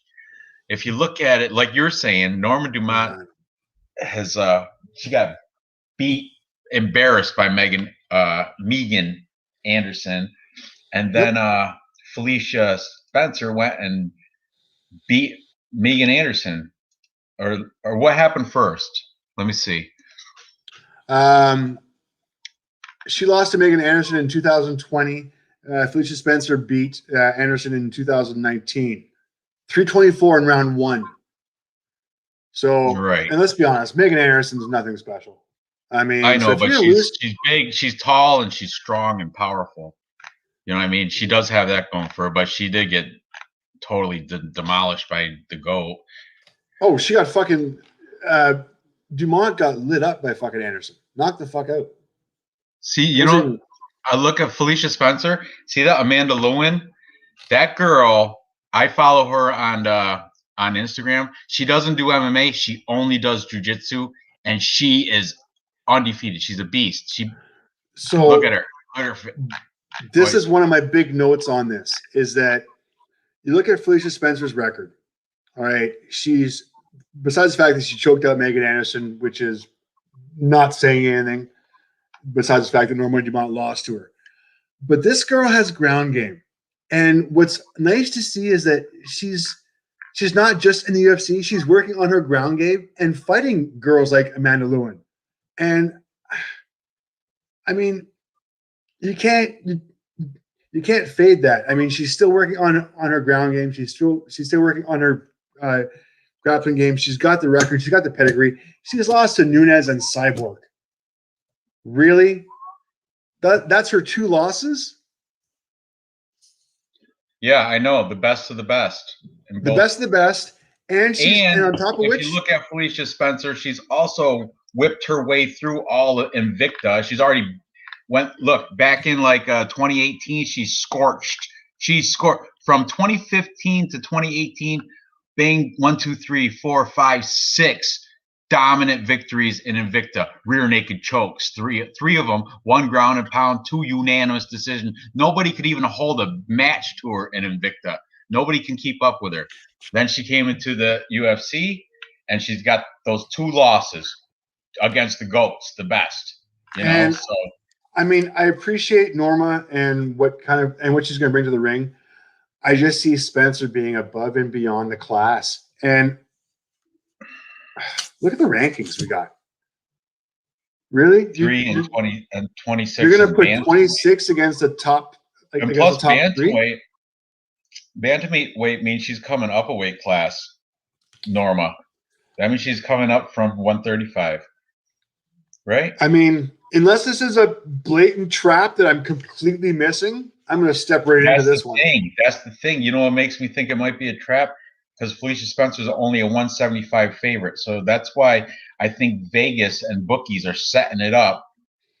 She should be like a -2 something favorite, I think. At -175, they're making her look more appealing. Like, she's a robbery at -175. She should be -300. So everybody's going to put her in parlays. Everybody's going to put her in individual bets. And then when she's the anchor of a parlay, and then she loses a decision to Norma, a robbery decision, the bookies are happy. everybody lost their parlays because their lock of the night just got beat by Norma Dumont by robbery decision. So that's. But I don't see a top level BJJ girl. That's the key word right there. Girl. I know, but Spencer kicked my ass. She got bigger balls than I do. Hands down. Spencer could take me. Easy. I could probably take Dumont. Maybe. I don't think there's any girl except for Amanda Nunes. No, Valentina Shevchenko probably whipped my ass too. Yeah, with a gun and a knife. And whatever else she has. Fucking bullet. Nurse, a fucking assassin. I like to take her sister though. Antonina. I'll take all of them. With the Bandera, what's her name? I don't know. We got too many e-monies in the chat now. Oh, they're all over the place. We got that one of them is Sir Teabag.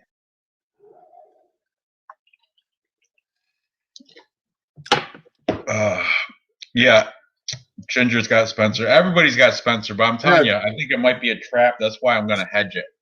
And I'm gonna put a little money on Norma Dumont to win, just to win, because what's the odds? She's like a plus 150. Nothing great, but that's why she should be a plus bigger than that, plus 270. You know what? It should be.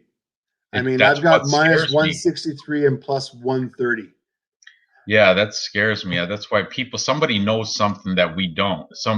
Like Sharp, one of those Vegas mafia sharps knows something about this fight. There's a fix in. Get my tinfoil hat out, because there's something going on with this that I don't like it. That's why there's something fishy. I smell something afoot. Not a foot. They already got my money. They already got my money. I know they do. I picked her on Tapology, and I got her in parlays, Felicia Spencer. But I'm telling you, mark my words, I will not be shocked if Norma Dumont wins robbery decision, and that's why I'm going to hedge that. She's not going to take her out. If Nunes couldn't take out Felicia Spencer, Norma Dumont definitely is not going to take her out. This is so blatantly obvious, isn't it? But she might get look. Norma Dumont wins by decision. Do I have props yet? I don't know if I have props yet. Plus 245 or 240. Norma Dumont wins by decision is plus 240. I got props. I got props. What are you doing? Bet 365 or something? Bet 360 or what are you doing? No, I get better odds out of 888. Oh, that's right. That's what I can't do that one. That's out of Norma Dumont by. Yeah. Cool. What do you want? I got everything now. Yeah, I'm doing a hedge bet right now, just a small one. Norma Dumont by decision, just to hedge because I have Felicia Spencer in like 4 parlays. I have her in a round robin. Yeah, so I got her in lucky 15. That lucky 15, I think that's similar to like a round robin thing. It is, because I can take 2 losses on a lucky 31. I can take 3 losses.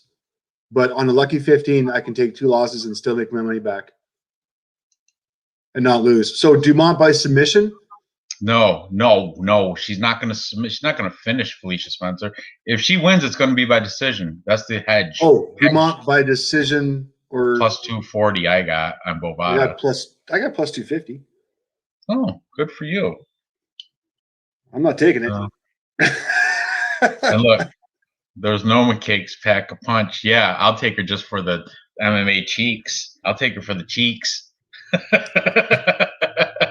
I'll take her because I want to see her on the next weigh-in of next whatever fight she's on. It's gonna be good. I'm looking forward to that. I do like women's fight. A lot of people hate women's fighting, but so be it. Okay. But you're right. I want to see the big girls fight. I want to see some heavyweights. I know, right? They should. I want to see like $185 big girls throwing big haymaker, like, I want to see a girl that can take me at like 265. Oh, that I don't know. That would be train wreck watching that. I think you got to be less than that. Maybe I think top the heavyweights off at like male light heavyweight 205. Nothing over that. All right. Fair enough. Then it's starting to get WWF-ish, starting to get comical after that. Good point. Fabulous Moolah, right? Was that was a WWE, WWF girl. It's the fabulous one back in the day. Back when I used to watch that. Hulkamania running wild. Eat your vitamins. I actually met a couple WWF fighters or WWF back in the day. I met the Hulkster. He was huge. Oh yeah. He was like 6'9". The guy's gigantic. I walked by him in the West Palm Beach Arena, and where I was watching a friggin' spring league baseball game between the Expos and God knows who else. But they had a WWF thing, and I walked by the guy. It was impressive. Really, he was huge, gigantic. Mind you, I think I was like 12 or 13, but whatever. Still. He used to do BJJ with Norma Dumont. Huh. Very interesting. Does she use her BJJ in the ring? Train, eat your vitamins, say your prayers. Hulkamania. That's right. Hulkster running wild. I am a real American. You know who I liked? Ricky the Dragon Steamboat was my boy. That I saw him. The backflips off the ropes. I saw him. I was like front row when he fought the Warlock. There was this guy. He was like this guy was a Warlock. He only had He was only in there for like a year in the WWF. Had this. Remember the Junkyard Dog? Who? Remember the Junkyard Dog? Yeah, JYD. Yeah, okay. He died like in the 90s. And it is toy and everything. British Bulldog. Oh yeah, and then him and the Dynamite Kid made that tag team, right? The British Bulldogs. Yeah. It was a Dynamite Kid and what's the other guy's name? Davey Davey Jones or I don't know, Davey Boy Smith or something. It was Davey Boy Smith. That's right. Look at P. Diz was a big follower. King Kong Kamala, Doink the Clown. Oh my God. It's old. Yes, sir. Teabag. Hulk Hogan is still alive, and still he had those years of being a millionaire reality show star. Him and the Brooke Hogan, his daughter Brooke. Oh, Brooke's still a hottie. Yeah, they were making the millions doing that. Like it's only like maybe 10 years ago they were doing that, right? I graduated high school in the 90s, Diz. Me too. Class of 92 right here. 94. We already went through this last week. Yeah, you would have been. I lived Dazed and Confused. That was pretty much my high school. That was way before 90s.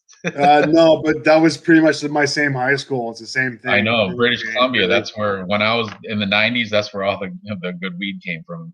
BC Bush parties and Yeah, I know. You had fake facades. You had fake houses. You open the door, it's just a big greenhouse inside, but out front it looks like a regular. That's it. That's what happens in British Columbia. I know, because I used to know a guy. Don't get into that. No, we're not going to demonetize you. I'm worried about my job being in jeopardy. Remember last time I work here. They frown upon this stuff.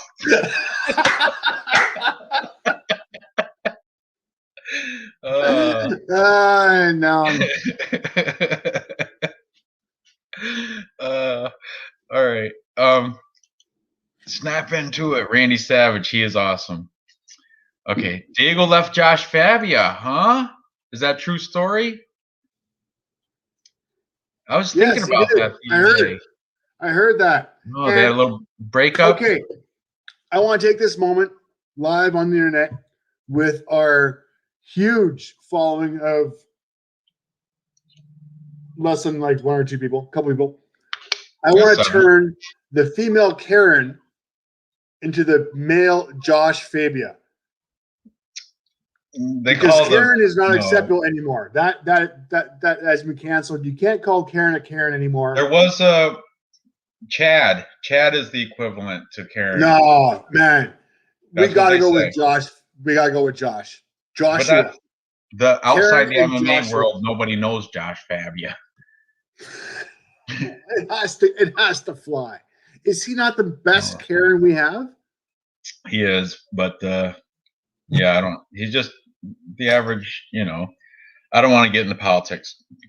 I'm still switching. I'm still switching. Did you ever see that Roddy Piper movie where he put the glasses on and you can see who the aliens were? They lived. Yes. That was awesome. One of the longest fight scenes ever in that against that black guy. He's like, I'm not gonna put the glasses on. Put them on. I'm not gonna. The fight scene was like 10 minutes of straight punching each other in the face just to wear his pair of sunglasses. It was awesome. Yeah, I know. They don't make movies like that anymore. Point being, oh, look at Sir T-Bag saying Jessica I is a Karen. I can totally see that. Yeah, I can see that. Yeah, I'm not a fan of Jessica I can see that. She looks like that type.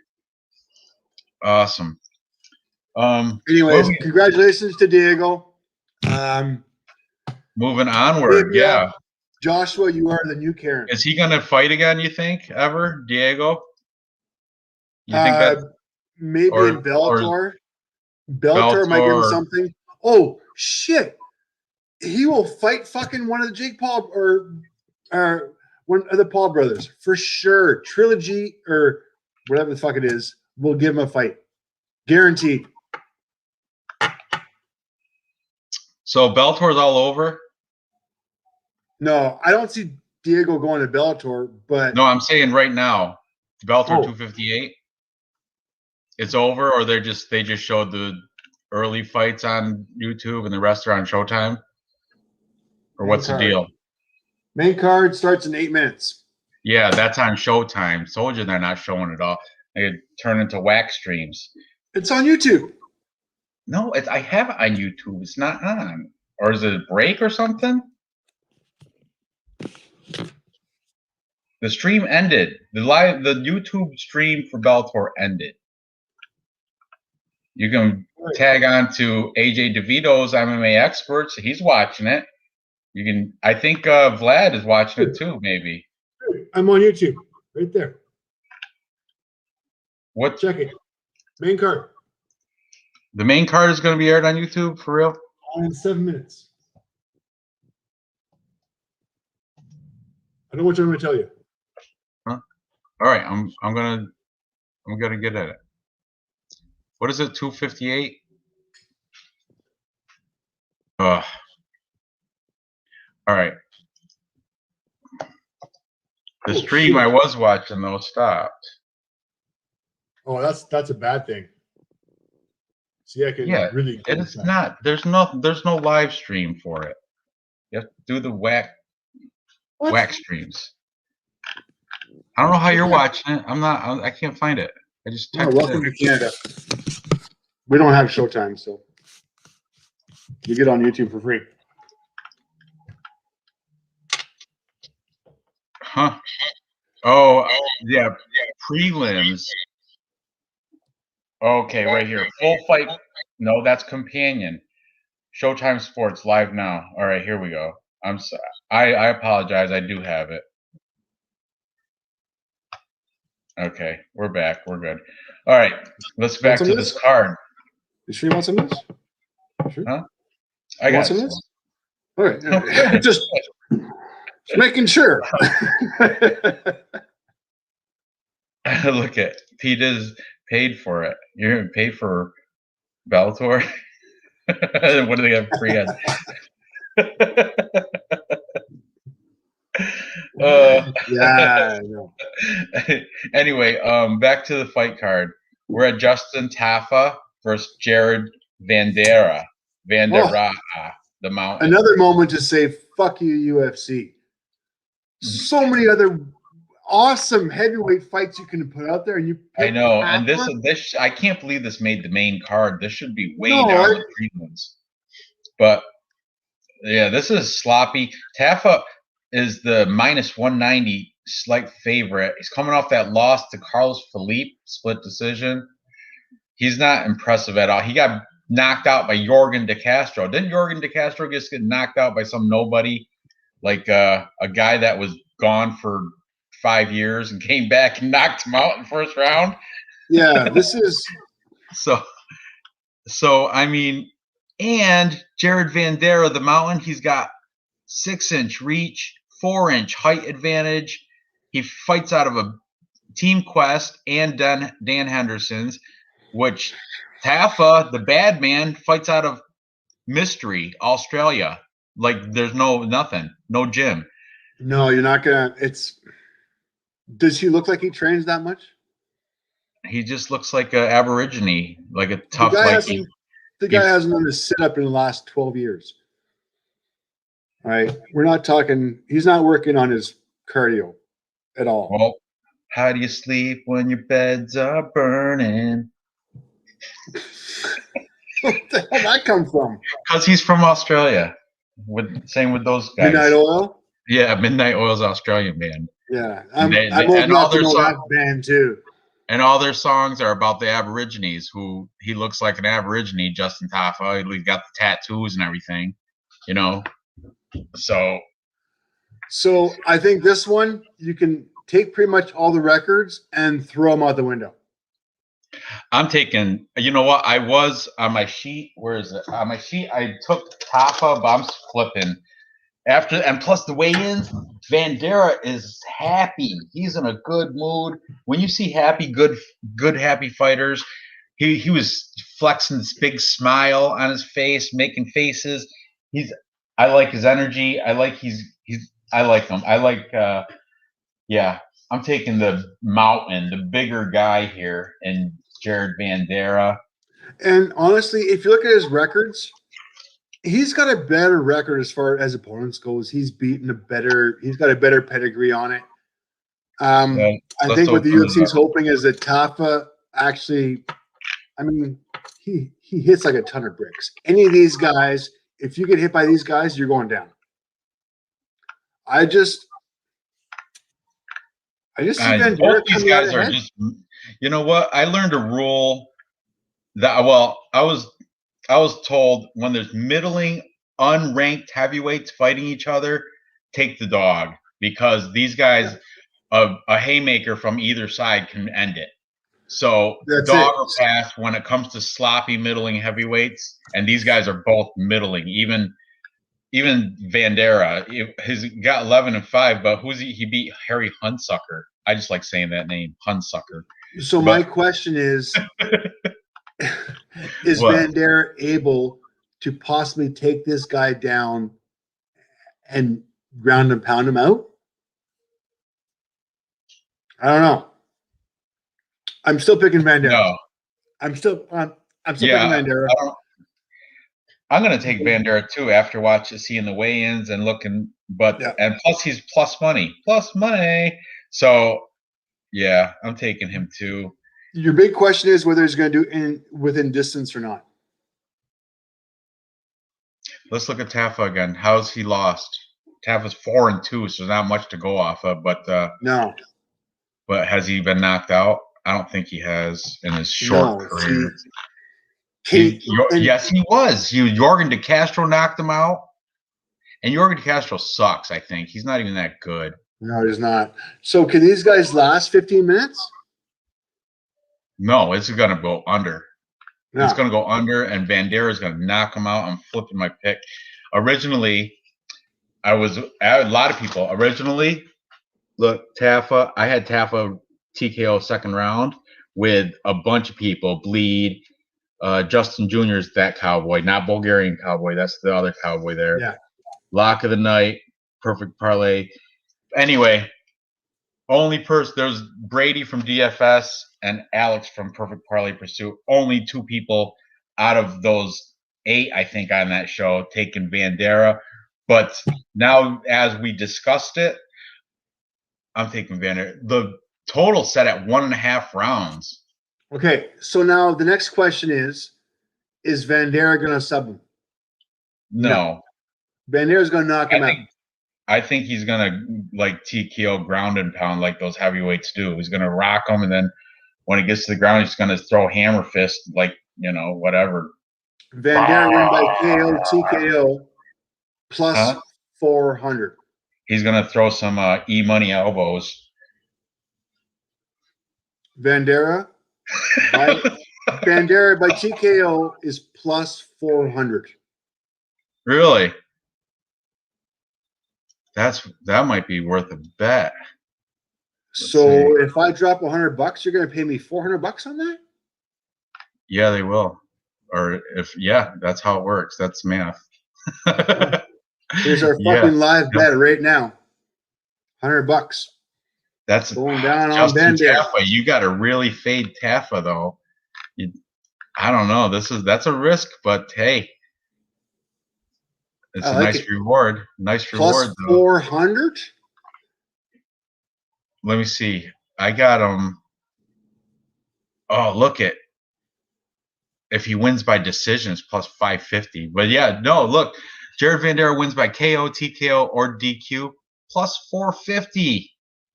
Plus 450 right now on Bovada. I'm going to throw a little bit on that. Nothing crazy, but. Oh, yeah. I'm thinking crazy. I'm not doing it. You're telling me $200 bet pays me $1,000? $1,000. Let me see. If Bandera knocks him out. Sold. Let's see. 200. Place back. 900. 200 would pay me. If I did 200, it would pay 900. 200 pays me $1,000, which pays me 800. You must have that booster for 888. 888 must boost their. No, that would be. That would be plus 500 then. Sorry, 800. 800. Yeah, see, 800. Yeah, I got to take my money back out of that. So yeah, bet's made. Holy fuck! What? We gotta stop doing this, man. No, you'll get it. You'll win.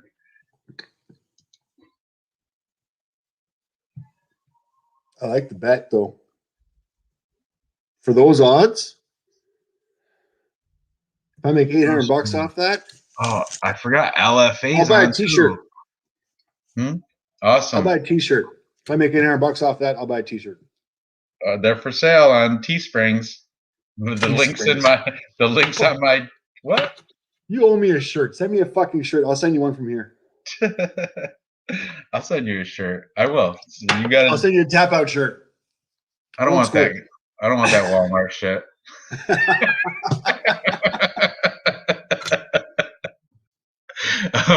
All right. All right. Yeah, for real. Instagram me your address, and I'll send you a T-shirt. Okay. Okay. Next fight. Where are we at? We're got to be close to the end. We got two more. Oh, we're in the co-main event. Carla Esparza and Zhao Nanyan. This one I didn't even do a thing on, a Capra consensus pick on. What? Or Capra comparison pick on. What? Huh? All right.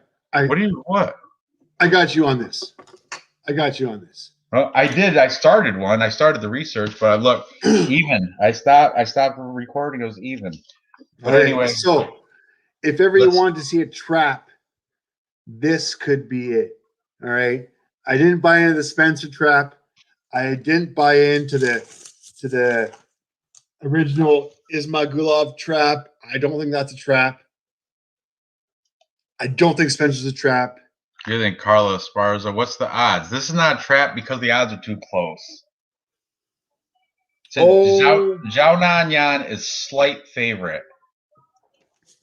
But as far as I'm concerned, it should be a fucking landslide. There is no way Esperanza. She should even be in the ring with this girl. Esparza, Cookie Monster. Don't care. She's a gatekeeper. She's got better wrestling. I put that in my notes. Better wrestler. The Zhao Nanyan, a volume striker. This is what I wrote in my notes when I was listening to these cappers. Volume striker, a decision machine, which is true if you look at her everything. Decision. Girl fighting. You're talking about women fighting in a decision machine? You can't you can't do that. Yeah, she doesn't have she does have she does have some knockouts. But you can't have a decision machine with a woman fighter. That's not allowed. They're all decisions. There's no knockout power here. Unless you're Nunes or unless you're She has a couple and back in the I think Spencer's going to knock Dumont out, but that's beside the point. Let's look at Carla Esparza. 17-6. Cookie Monster. Ooh, look at that. Look at her tapology. That's what's that called? The string tie bikini or shoestring bikini. Oh, for Christ's sakes. Well, look at the tapology. Where's the me and Dumont?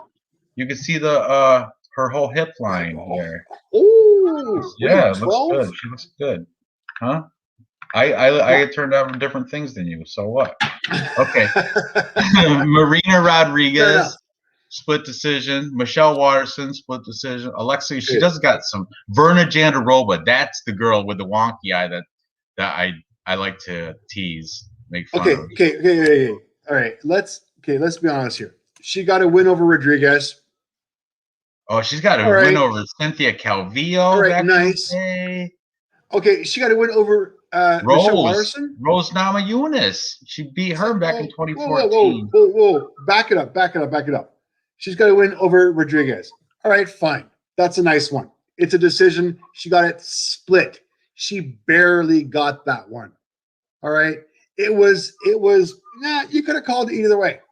I watched the fight again, and yeah, I might have given her the points on the cards, but that was pretty much it. Before that, she beat Michelle Waterson in another split decision. Michelle Waterson, if you're not mistaken, is a karate hottie.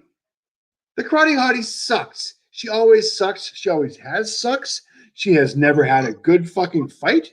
I gotta fade Waterson at all. So I don't even give that split decision win any credit whatsoever. Then we got Alexa Grasso, barely majority decision. I don't like that either. And then you go before that one, she has her win over Verna Jandiroba, who was one of the most overhyped fighters we had in the UFC. All right, I don't know what she's done since the last time she fought that one. Well, I'm not impressed. She was 14-0, Verna Jandiroba. She was 14-0. There she is with her black belt on. Oh, she is fucking so overhyped. She lost to Mackenzie Dern. She lost to Esperanza. She doesn't have one fucking name in her pedigree that tells me she can fight properly. All right, no, she is a grappling girl, and I get it. I'm gonna fade Verna for many years to come, and I get it. It might cost me, but there is no way that this girl is actually fucking decent. So as far as I'm concerned, as far as Esperanza goes, I'm not impressed. Besides her win over Rose Namajunas in 2014, Penne in 2014, Torres in 2014, and Hill in 2014. For crying out loud, 2014, she lost to friggin' Randa Marcos, for crying out loud. Really? She lost her. Okay. She's going off of her wins in the beginning of her career in the 2014, 2015. She even lost to Joanna Jurczyk. We're not talking about a quality opponent here. She might look like she's on a run, but I cannot see where the quality of opponents was there. I don't see it in Rodriguez. I definitely don't see it in Waterson. I think the fight against Grasso, she could have lost, honestly, in the grand scheme of things. and Verna doesn't impress me in any way, shape, or form. So as far as I'm concerned, this woman hasn't had a proper showing since like Cynthia Calvillo, which was in 2017. And I fade anything from 3 years back because, let's be honest, in 3 years, I don't remember last time. I don't remember. Yeah, I know. I agree with you. After, like, well, I give it 5 years, but but 3 years, that's fair too, because lot shit changes in 3 years. So before 3 years, I do the same. I don't take that I take it all. So I give her one fight against Rodriguez. All right, I got that. That's my call on Esperanza. So you're taking. I'm assuming you're taking Yan. Do you think? Because she got the win over Claudia Gadelha and 11-fight win streak. She's only lost once. That was what's the debut, I think, maybe. Let's look. I like her name. Nine. What is that about? I don't fade her. Because every single Chinese fighter you will see will have a padded record. I have been fading Chinese fighters with their padded records for years because I don't believe it. But then I look at this girl's record. I'm looking at Gadelha, Kowalewicz, Hill, Angela Kondo, Hill, Herrera, Rahn. Yeah, she hasn't fought anybody in China since 2015. Yeah, and you know what? Another thing, Tapology got it wrong. She is now alpha male. She's not at this whatever they got listed for her. What they don't even have any. Oh, Extreme Sanda. I don't know what the hell that is, but she's now at alpha male with what girls are from alpha male. I don't know, but I know a lot of people. Cody Garbrandt's from alpha male, and Yeah, no, this girl's been in the UFC since 2017. She hasn't lost since she's been in the UFC. I ain't fading her. She's been fighting proper fucking people. Yeah, minus 125 is a great price too. I don't see it. And you know what? It's worth the money. I'm all in on Yan. Like I said, she's part of my big parlay. I've never made a parlay this big before in my life, especially a 3-leg parlay. I've never made a parlay ever.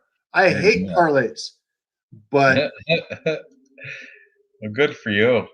I gotta log this one. Oh, El Capitan making a good point. Huge size difference, obvious in face-offs. Gigantic size difference. Yan is Okay, first of all, can I ask you a question? Yeah. What's her first name? What's her last name?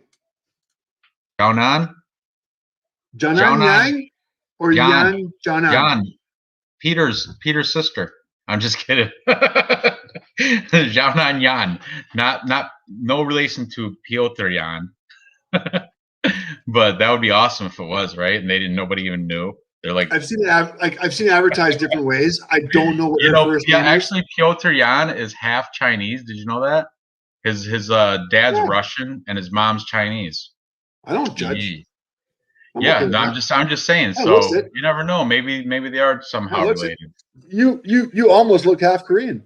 I totally am. What's all right? Face-offs. Okay, you want me to see the height difference between the two? I don't know. I just went on a whole friggin' 5-minute rant. I apologize for all my long-windedness. No, you're fine. Here, look, I right to it. Oh, look at Zhao Nan. Yeah, Zhao Nan. She's towering over Esparza. And doesn't carry any extra weight. Let me look at their approach. If that can be sexist. And here she comes, Carla Esparza, the Cookie Monster. Give me cookie. Yeah, you get a cookie. Oh, and there's Zhao Yan with the nice quick bow, and then right into dead eye. I'm gonna kill you. Look.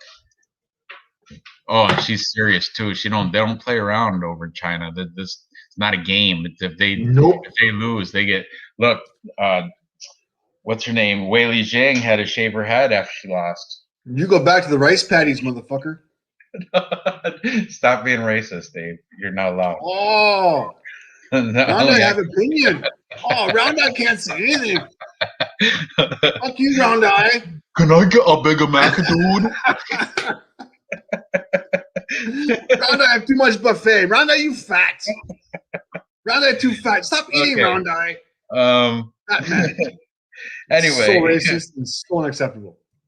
Anyway, I'm taking Zhao Nanyan. Canceled a few times. It's okay. She's a parlay piece for me. That she's gonna definitely make our 3-leg parlay for the show. Definitely, I like her. Zhao Nanyan. I like Carla Esparza, but she's not winning this one. Not against this Chinese girl, unless it's a trap. It's a trap, but I don't think it is. 9. You know how? Hey, where is he? Where's Adolf? He's not in here. Oh, Adolf, the racist Nazi bastard. Yeah. How racist is Adolf on a scale of 1 to 10? 9? I know they're getting worse. So many bad jokes. I'm not gonna fucking say it. Dang. I know. The more I drink, the worse they get. Off.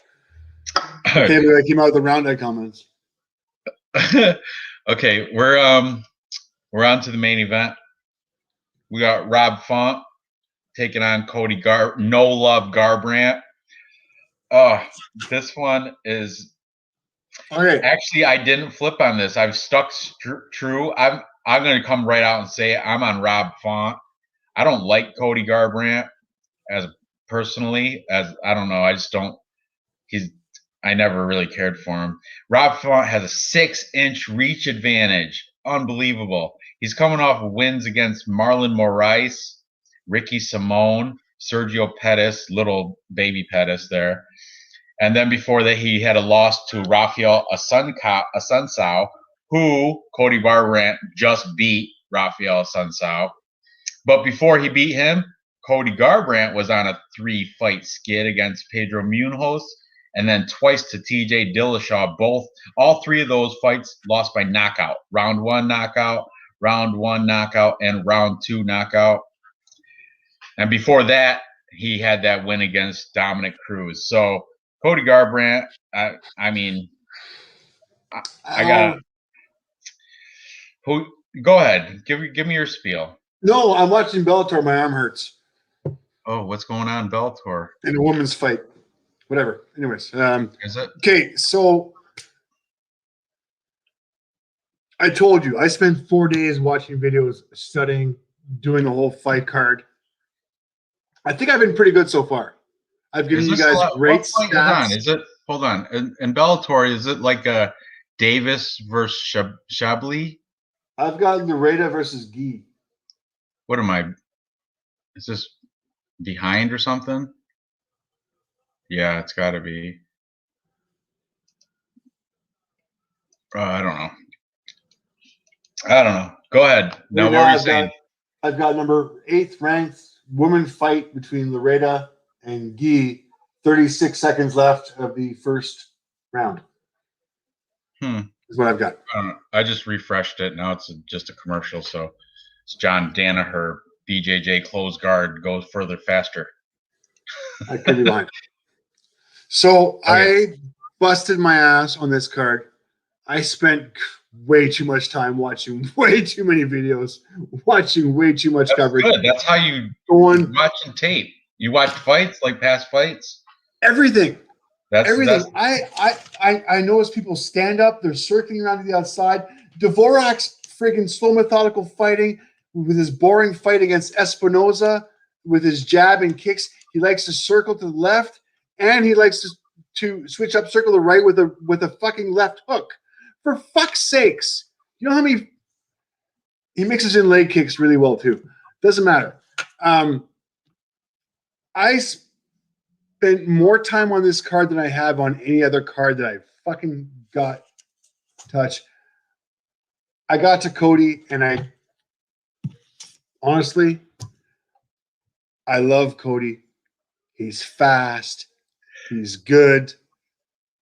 I got nothing. There's another. I have nothing substantial, intelligible to mention about Cody and if he might win this fight. I got nothing. She's all yours. I got Font Look, all the way. this guy Will, he's on Cody, and he makes a good point. Cody's not bad. He was a champ before, wasn't he? No, yes, he was. Yeah, he was. Yeah, he was. Let me get to it. I'm still on Jiaonan and Carla Cookie Monster. I mean, Okay. he's ranked number 5. He's got 3 losses to fucking 2 of them are to TJ Dillenthal when he was fucking roided out, which don't count. I don't know why they still count because TJ was on fucking substances. And then he lost to Pedro Munoz. Right. But he's got some nice wins against Dominic Cruz, Thomas Almeida. He's got some decent wins in his resume. The only reason I'm fading him is because he's 135 pounds and 29 years old. How old's Rob Font? 33. Rob Font's older. But he's got more experience. No, he's got more experience, and he's got the same. Okay, you got him beating Sergio Pettis in his prime. You got him beating Morales. You got him beating Ricky Simon, who was fucking. I think he had what? He had one fight when he had, or one loss when he had that fight. I know MMA math doesn't match up, but Rob Font did lose to Rafael Asuncao by decision, and Cody Garbrandt knocked him out round 2. Yep. So it was in 2018. I know if you do MMA math, though, that's how people bet like that. I get it, and that was 2018. Alec B's taking Cody. Yeah, for T-Bag, he did beat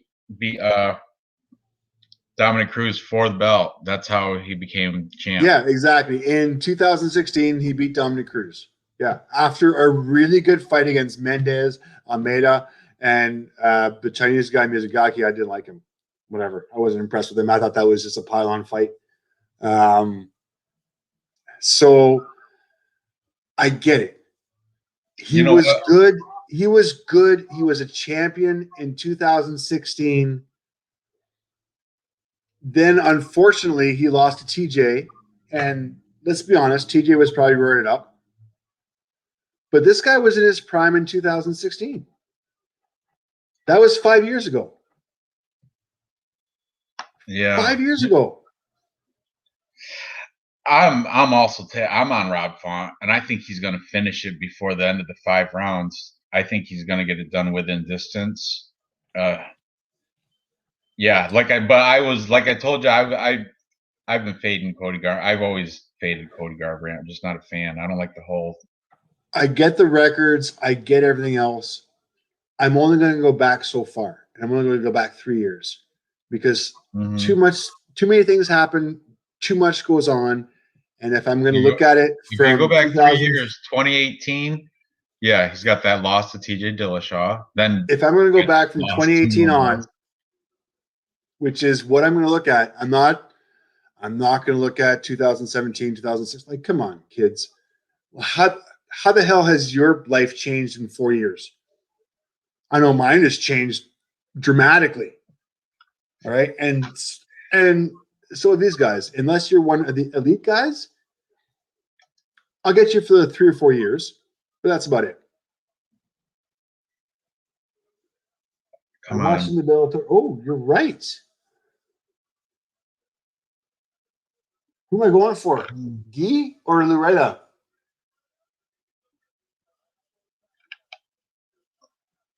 Sometimes I love women fighting. I don't know. I just can't get to that fight. I don't know. I keep refreshing the page, but I don't know. I can't catch up to where live. I've got. I don't know if I'm live or not, but I've got 55 seconds left of round 2, and there is a female pretzel happening. Oh. The girl with the he's got a bloody nose and has the Loretta's arm. Oh, and punches to the head. Oh, got the arm. Oh, she's out. Back on the feet. Oh, maybe not. Yeah, Rev calls him back on their feet with 30 seconds to go in round 2. Spinning back fist from the, oh my goodness. He's bleeding from the nose, still moving forward. Loretta backing up, trying to counter. Both of them are winded, spinning back fist. Oh, jeez. This is violent women fighting. Second round. 5 seconds left to go. Oh, guy with the elbows at the end of the round. On the bell. Holy shit, this is going to be an entertaining round 3. Damn. Man. Are you on Showtime Sports? What channel are you on? Bellator MMA or Showtime Sports? I'm on YouTube. Bellator MMA Showtime YouTube. I don't want to get you demonetized, but it's fucking YouTube, dude. Like, I don't know what to tell you. I know. No, you're not going to get. I'm not monetized, so we can't demonetize someone that's not monetized. Look, YouTube main card live. I don't know what you want me to say. It's just I'm trying to get it, but I don't know. I keep pulling up like old pre-taped, like Cyborg Smith 2, Monster Energy prelims. See, I can't find the main live stream. Whatever. Sorry, Holmes. Nah, that's fine. I'll enjoy it through you. Okay. You want me to turn my screen? No. You do stupid things. I don't want to fucking copyright whatever. Put me on suspension. It's on the YouTube Bellator channel. Okay, I'm on the YouTube Bellator channel, but maybe come to Canada.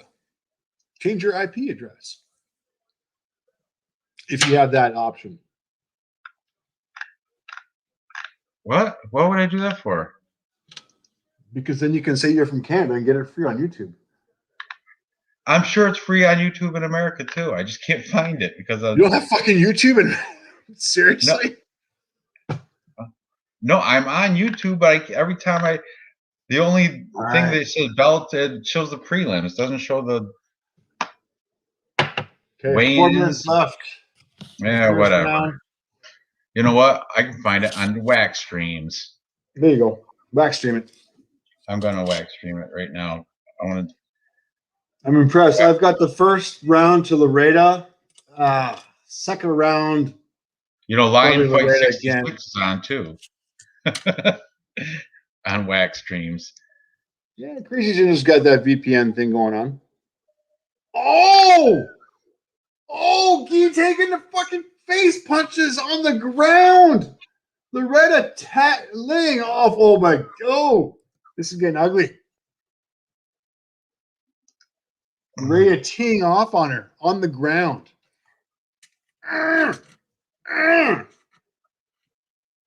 Another leg kick's good. He's going for the takedown. Single leg. Loretta, easy takedown defense, just standing on top of her, firing down lefts, rights. Now leg kicks. Oh, it's getting violent. More leg kicks. More leg kicks. Guy is on the ground, on her back by the cage. Loretta standing on top of her, smacking leg kicks. There we go. They both stand up. 2 minutes, 45 seconds left to go. Guy is just walking forward, walking into lefts and rights. Loretta is just dancing nice back forward, countering, getting her as Guy is stepping in. Guy's going for the takedown. Once again, Loretta stuffs it. They're both gassed. Knee from Guy. Another knee from Guy. How am I not doing this? You're right. Canada, look, it's not free in the USA because it's on Showtime. But Canada and places without the deal, it's on YouTube. There you go. Yeah, look at that. All right. Anyway, everybody's on Rob Font, yeah, for the main event. I gotta fade. I don't see it happening. I think he's at his end of his career. I fade his chin. He's got some speed. Cody? But I fade the chin. Of Cody, right? Yeah, I fade Cody. Okay. I'm going Font. I did not do enough due diligence in this one. I went this one off of feel. But I really think Font's going to be able to take it down. Yeah, I think it's going to happen within distance too. I'm just calling TKO third. I don't think it's going to go 5 rounds. Is Font going to submit him? Probably not. So, yeah, we're looking at TKO within distance. No, if he's not going to submit him, but he might knock him out. Oh, no. It's going to be a ground and pound. It's going to be an ugly finish. I don't see an armbar. I don't see a rear naked choke. It's going to be. I don't see Cody leaving a limb out to be yanked on, pulled on. I don't see it. He's too smart. He's too much of a good fighter. The guy's never been submitted. The guy's got skills. I mean, he's been knocked out though. He's going to get knocked out. Cody Garbrandt. I think it's going to be TKO probably in round 3 or round 4. I don't know how good his cardio is. I know he's fast. Look at that picture of E-Money. That's horrible. I love it. Yeah, I agree with you, Rob Font. Now let's make our unbeatable 3-leg parlay. Who are your favorite picks on the card? You already did one, Jan. Let me. I have $1,000 parlay. You went Jan. Right now, I have 6 bets made already on UFC. Bandera win by KO. Did I just make that? Yeah, you did. Holy you did. Fuck for that much. $200 to win 8. All right. You can get that though. Bankroll's still good. Bankroll's still good. We're good. That can happen. We're fine. Okay. So and honestly, Ranj, I want to tell you something. The reason I'm this comfortable, I just want to go over some of my bets in the last couple days. Shoot, let's go. Shoot them at me. I'm going to tell you what I think. I think we agreed on every fight this card, didn't we? Did we disagree? No. I'm talking about my last bets in that I have written down here. I won off Lakers and Grizzlies. I won off Avalanche and Hurricanes. I won off Avalanche, Bruins, Flames, Hurricanes parlay. 14 parlay I cashed on. Under 5.5 on Minnesota Wild. I've been doing ridiculous on NBA and on NHL bets, especially in the playoffs here. This is the first time my bankroll is I'm not worried about the weekend. First time. Good. First time in ages. That's good. Yeah. You want to make some parlays? Let's make some parlays. Yeah, that one's a good one. Rothwell, Jan Font. Yeah. Okay, we're gonna make one that's gonna pay out nice. So I don't want super heavy favorites. All right. So I would love Rothwell, but he's too big of a favorite. So we have to get nothing that's over. What is Rothwell at? He's at 3. Nothing over -300. So you have to pick. Did I sell you on McGee versus Silva? Who? Bruno Silva? Or Claudio? Oh, Claudio Silva? I got Claudio Silva. Who do you got? Against McGee. Yeah, I got Claudio Silva. Submission. All right. How do you feel about Ramos and Algio? That's the one you flipped me. I was on Algio. Now I'm on Hamos, so I don't feel confident with that.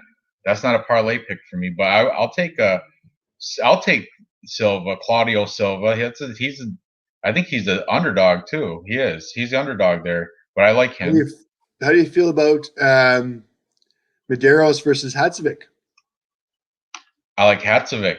I'm sorry, I like Medeiros, and he's the dog there too. So right there, we got 2. Let me plug these into Bovada so we can, as we're going along. I like all the Silvas. Bruno too, yeah, but he's too much of a favorite. He's too big of a favorite. So Claudio is even money. He's an underdog. So Claudio Silva, Yancey Medeiros +110. Love that. Love it. No. Pause you for a second. I'll be right back. Yep. Ricardo Hamos +105, but I don't feel comfortable with that. Felicia Spencer, no. Zhao Nanyan -120. I think that might be the last piece. So what do I got going on? I got all sorts of people in here. One, two. Oh, I got to get rid of that Jared Bandera. Okay, 3-pick parlay. Xiaonan Yan, -120. Claudio Silva, +100. Yancey Medeiros, +110 for a total pick of +610. I'm going to risk these $10 to make 67. Place bet. Let's see. Open bets. Here we go. Son of a.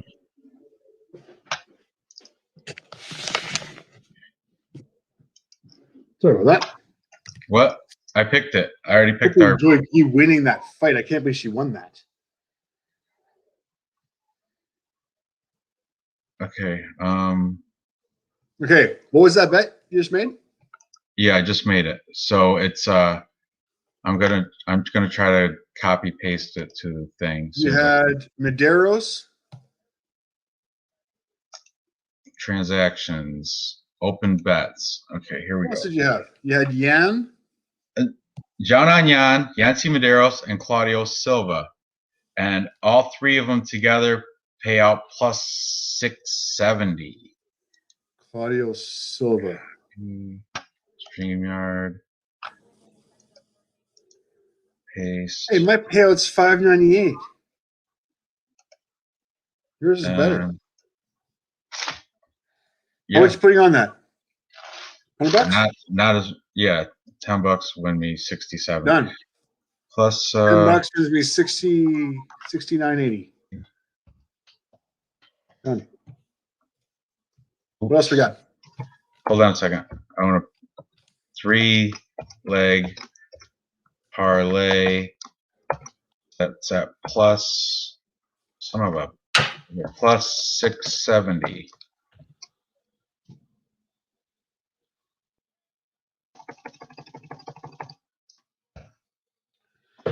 So apparently, PDS can't be a judge or a picker or anything. All right, let me clean this up. Claudio Silva, Yancey Medeiros, and Xiaonan Yan. I like them all, and there it is. How's your bet 3-leg parlay plus 670. I've already put that in. Good, good. I didn't get your odds though. Okay, so my I already put bets in too. Like I got my most confident. Oh, look at this other. I got basketball bets in. I got some baseball bets in. Oh, that's right. I made a bunch of these this morning too. Who'd you say you have? Did you have basketball bets in? Basketball bets not for tonight. I don't. How about no baseball either? You just got hockey? I don't do baseball, and so the playoffs are over, and I've got no more basketball and NHL to bet on.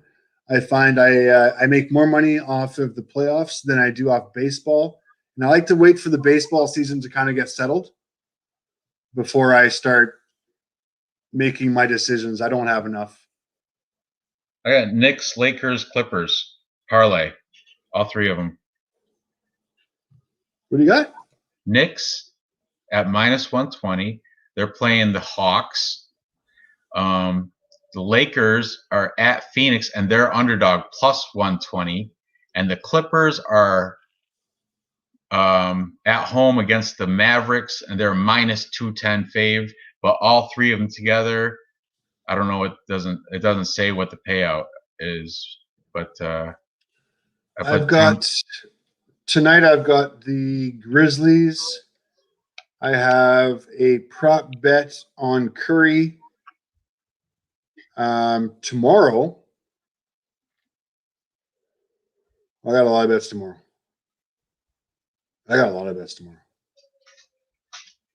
Yeah, you're gonna be rich tomorrow. I got the Clippers. I got Oh, look at Vlad. Oh, you got the flu? And he's covering Bellator right now. We'll join you in a little bit. We're almost done, Vlad. I'm going to join you. How much Bellator's left? They got to be up on toward the main card, no? Looks like we got Willis versus Mendoza now. I don't even know where the hell we are in the card. All right, let's wrap this up. Who's you got a dog of the night? That's Yancey Medeiros, right? I think that's one of the only dogs I picked. And Ricardo Hamos. Hamos is a dog, which I didn't know. Ramos, I've got. Oh man. And Silva is a dog too. Everybody else, I got the favorites. I see a 3 dogs. I see a consistent and like really consistent walk of lambs through the slaughterhouse. I see a whole bunch of executioners, and I see a whole bunch of lambs about to get fucking nailed. Oh yeah, lambs like Chris Barnett, Victor Rodriguez. I've got Elaine Shah. That one though, Yeah. man, I don't like that weigh-in. He looked better. When you know how I told you in my head, I'm like, who would I rather fight? I would rather fight Joshua Coulibaugh than Elaine Shah after looking at him today.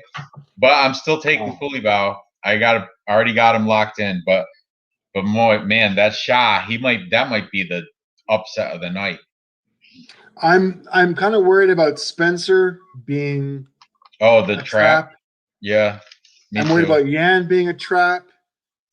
I'm worried about Imagoula being a trap. I'm not worried about Ben Rothwell being a trap. As far as those 3 traps, though, I am blindly walking into all 3 of them. Oh, I know. You got a $1,000 parlay on all 3 of those traps. I'm blindly walking into all 3 of them. That was without the influence of alcohol. And that will pay my mortgage for the next 2 months. Good luck, man. I hope it pans out. I have the same people. Yeah, me too. But I got a funny feeling about that Felicia Spencer thing. I told you. Got a funny feeling about that. Anyway, let's wrap this up. Been over 2 hours. Pretty good. Not an 8-hour run. We didn't lose control. I know. We didn't. I didn't do anything that jeopardized my job. Sober picking is better picking.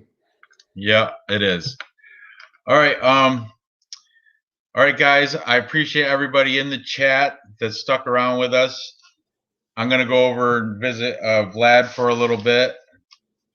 He's covering Bellator right now. So I'm gonna join you too. Everybody join. Yeah, go UFC. to what is it? UFC Classics. Celebrities and Classics. Go over there right now because I'm about to end this. Thank you guys. I appreciate it. Gather the info, place those bets, cash those tickets. Good luck on these bets. You guys like the info. That's Leave a right. like and subscribe. That's right. Like, share, subscribe, all that good stuff. See you next episode. Good luck.